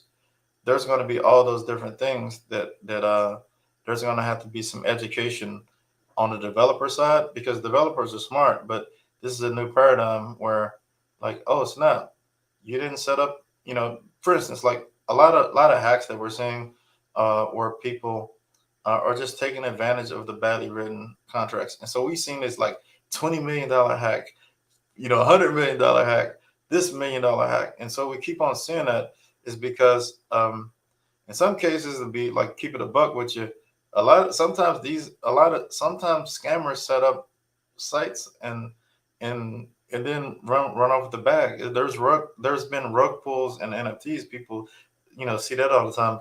But I really believe that some of these DeFi protocols and some of these things that people are putting money in, I think that people also take it left, and do rug pulls with these big DeFi protocols. So I know that that's happening for sure. Um, it sucks because at the end of the day, the people that are uneducated and uneducated, and when I mean uneducated, I mean they don't know that that's even possible. A rug pull, what's that? You feel me? Oh, I thought my money was safe. You feel me? So it's going to be education. And unfortunately, from a black perspective, it seems like that sometimes we will run into a situation and we don't have all the information and we end up getting exploited. And I hate that. Yeah, and that's true. So, keeping with that, you know the phrase DYOR, do your own research. What does Marcus Carey say? What is the best way to approach that? Maybe not the most comprehensive way, but the best way to approach doing research on a project. How do you dive in? On a project, I mean, I think the best thing to do is try to make sure that the people in a project are doxed, that's what they say in the community. Basically, this person have a LinkedIn? Does this person have a Twitter? Is this a real person that has a reputational risk when it comes to operating, right? So, my face is on here, your face is on here. We have reputations at risk. What happens is a lot of people that they go into these different situations and they don't know anything about the person that they're investing in. Like, Mhm. it's some avatar, it's a board ape, it's a whatever, right? And then it's weird in the NFT space, particularly, that, like, if you have an ape, people respect you, but that or they trust you somehow. I'm like, bro, just because somebody has this NFT doesn't mean you should be trusting them. And so that's weird that different NFTs have clout, but if you don't know the person behind that avatar or NFT or whatnot, whatever, PFP, um, you know, do your own research. Means research to see if the people have any incentive for reputational risk. You Mm. know, I wouldn't want to damage my reputation, uh, on a rug pull or something like that. You feel me? So Yeah. that's why, like, I work super hard to try to make sure the stuff that I build, serves a purpose and all that stuff too. But I tell you, like, it's funny because, like, money. they say money don't change; it just reveals your character. And I think that, at the most part, that when it comes to money, um, people will do crazy stuff. What is it, that song? For the love of money. Go Back ahead, in sing it. I didn't hear it. What was yeah, for the love of money. I can't sing it. I can't sing to save my life. But yeah, that's a good song, right? It is, definitely. So, Marcus, in closing, thank you for so much for coming through. Would you give folks a few tips, direct from you, what they need to know, what they need to do when they are thinking about being on the blockchain and transacting on the blockchain? Yeah, so basically, number one rule is never reveal your seed phrase. That's probably the number one rule, Mm-hmm. right? And for your what they call a hot wallet, that's a MetaMask. And I would always have one of the. I would get something like this. This is not a product endorsement. However, uh, a ledger or something like a ledger, a cold wallet to keep like long term storage in, because what this does is this actually has the private key on the device, and the it would be harder for an attacker to steal it. And when Mm-hmm. you write down that seed phrase, try to save it in a place that you're people take extreme measures. Some people do extreme measures to keep their seed phrase secret. But I've heard of people losing seed phrases on these jokers, or losing passwords and losing their money. So that's the most important thing you can do is do not share your seed phrase, and look into getting a cold wallet like a ledger. Yeah. But that's it. That's the best advice I can give you off the rip. And hopefully see you out there in the metaverse somewhere. Hey, and so wait, before we go, are you in the metaverse or what's your favorite metaverse? What are you doing? Oh, I mean, you're introducing me to the metaverse. I kind of like try to follow you wherever you go. You're my what is it like? You're my metaverse Sherpa. Hey, let's go. That works. All right. All right, Marcus, thank you so much for coming through to the Power of Decentralization Conference. We appreciate you. You are definitely Blackverse family. And so we always like to see the things you are working on, and definitely support everything that you do. Congratulations again on winning your grants, and just being, a leader in this space and in traditional web space or web 2 spaces as well. We appreciate you and thank you. Yeah, yeah. Y'all put some respect on Nicole's name, all right? Hey, do it. All right. Make it happen. Thank you. Bye bye. All right, you guys. Well, that has been today's show. It is the Power of Decentralization Conference. We are wrapping up today, but stay tuned because we are going to jump right back in tomorrow at 9 a.m. Eastern Standard Time. If you do not have your tickets already, please check out Eventbrite and get snacks and tickets. Share them out, get some for friends, and and take them far and wide. So we have a jam-packed day tomorrow. Naja Roberts is going to be our keynote speaker. We are also going to be diving into some more metaverse spaces, including crypto voxels and spatial. So definitely tap in, and we will have a little tutorial with On Cyber. Tomorrow, we're going to go straight through to 1:30 Eastern Standard Time because we have an after party scheduled as well. So thank you for popping in. Thank you for hanging out. Thank you to my Blackverse family, to those who came and showed support, as well as to those who have been a part of what we are building. If I can get this up, I'm going to show it, but it's going to take a minute. I want to bring up Dr. Eric Kelly III so he can talk about the Black Business Olympics that's coming up. And while he's doing that, hopefully I will be able to share my screen as well and show you what we have cooking up.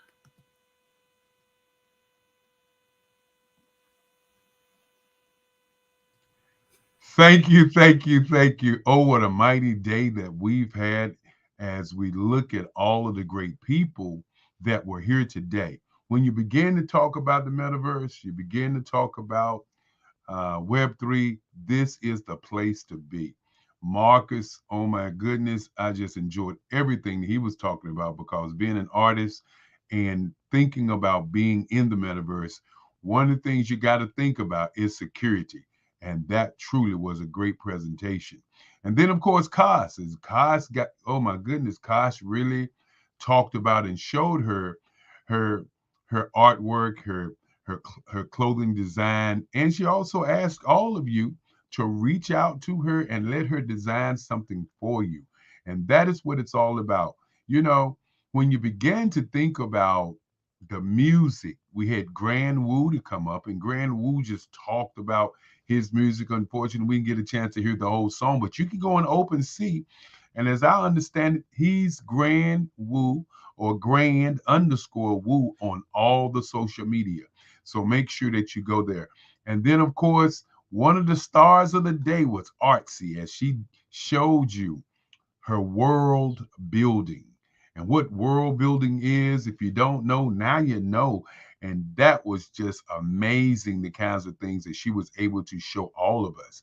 And when you talk about the state of Black business, got to talk about the Black Business Olympics. It's coming up September the 19th, a few days away to the 25th. And you know, as I say to each and every one of you, we broke it down into 7 days. And those 7 days are 7 days that starts on Monday, a 24-hour network, that is like a business university. You come, you learn. You come, you learn. The Black Business Olympics, 7 days, starts out with Monday on business empowerment, then Tuesday on advertising, public relations, and marketing. On Wednesday, Black business and the metaverse and the universe and the internet and social media. And then, of course, on Thursday, diversity, equity, inclusion from 8 o'clock in the morning to 8 o'clock in the evening. Friday, Black business and bridging the digital divide. Saturday, Black business and the culture. And of course, Sunday, Black business in the church. 7 days over over I would say 84 hours of business owners live, and then of course another 84 hours of the rebroadcast, broadcasting on Hulu, Amazon Fire, broadcasting all on YouTube, LinkedIn, Facebook, Reddit, not Fiber, but Twitch, and so many other places as we get ready to do something that's been historical. And if you haven't been on our show and you have something to say, you can always give us a call at 919-308-9090. And of course, Nicole is working on bringing up something very, very special for you because, again, when you talk about the metaverse, I can only remember back in the day when we just had a big giant screen and we had that little blinker, and we was just on it trying to do a quick email, and guess what happened? Look at us now. Innovation is never lost. It's never lost. And Web 2, we had the wars, who was going to be the Facebook, the MySpace, the who was going to be that Google. And at the end of the day, we're going to be looking at what's going on. Nicole, I know you're ready, so come on back and let's see what you got.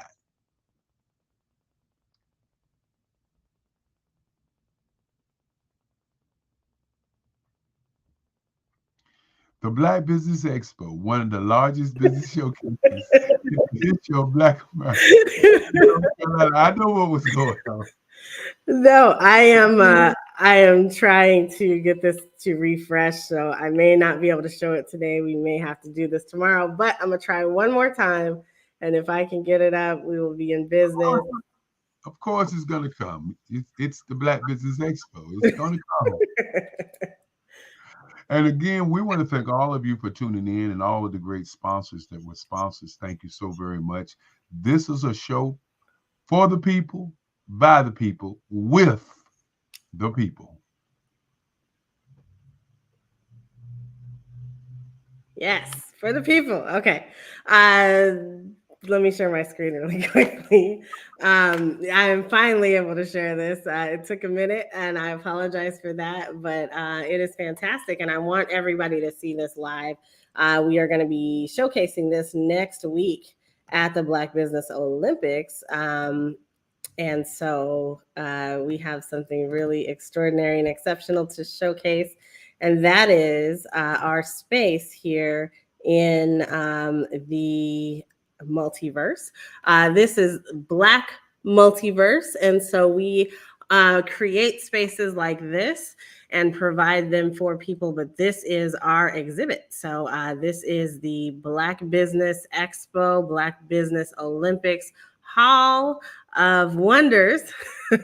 And so you can see that for the Olympics, we actually create, or Dr. Let me not say we, I'm not taking credit for that. Dr. Kelly creates magazine covers for each of our speakers. And so when you're looking around this hall, you may see some faces, especially if you are some of our Clubhouse family. That's me. This is Miss Ella Matheson. She is one of our speakers, as well as many, many others. Cost is over there. We have some really great members of our community who have come through to the Black Business Olympics, and they put their business on the forefront in an opportunity to share 40 minutes of their business expertise on a global platform. So you are probably watching right now on the Black Business Network, and that is what our network and broadcast looks like down there. But if I can turn around here, you're also going to be able to see and hear the Black Business Olympics, and it's probably muted. But this is the program. And so this is our production that we put on and put through. So you're able to partake in that with us next week from September 19th through the 25th. And so, yeah, it's pretty cool to be able to be in virtual spaces and see beautiful Black faces around and with all of us as we are navigating through these different spaces, from anything from what Artsy's created to what we're able to showcase for ourselves. Black imagery and having positive Black imagery and experts and expertise to go to is something that we definitely specialize in more ways than one. And so it is really cool to be able to have put this on for everybody and be able to experience it virtually as well as in person live. There's Kofi, who's also a member of our community, who's also an amazing figure in the Web3 and blockchain space for all of his creations, efforts, and his artwork. But yeah. So, Dr. Kelly, what do you think? This is your first time really seeing it. What do you think about this space? It is amazing. I mean, truly amazing. This morning when I talked about the state of Black business, this is exactly what we were talking about. This is the state of Black business. This is where we should be. We should be in a virtual world. And oh my goodness, can't wait to pull the Oculus out or get an Oculus so that I could walk around, look around, and be immersed into this space. And when you look at all of the speakers, it begins to look real. And the Meta Mind Shift show is in there. We got to make sure we talk about that. That happens on Tuesday at 6 o'clock. And I'm telling you, look at you knowing the time. Looks like we're leaving. The Meta Mind Shift Show. And so, yes, this is the Meta Mind Shift Show. This is hosted on the Black Business Network. This is another way to bring your realities into the metaverse, and that is by having a store here in the metaverse. So this is one of many, many, many, many different stores. Artsy showed y'all a list of about 10, 15 different metaverse spaces. There are numerous metaverses, got a list of about 60, but different spaces that, now we are calling metaverses, and just a few, about a year ago, we would have been calling these virtual spaces or even games. But we do have the opportunity to showcase ourselves and showcase our business, sit down and have a conversation with a friend or a family member or a business partner or someone that is a business prospect. There are many different ways for us to showcase our talents and what it is that we are doing in our Black businesses. So definitely kudos and thanks to the Blackverse family, and thank you to Dr. Kelly, the Black Business Network, and the Black Business Expo, and the Black Business Olympics, which is being held next week, September 19th through the 25th. Thank you guys for listening in. Thank you for tuning in. And thank you for tapping in. And thank you for being a part of the Black Multiverse family, as well as the Blackverse family. And thank you for recognizing and honing in on the power of decentralization. This is Nicole, and my voice is resting.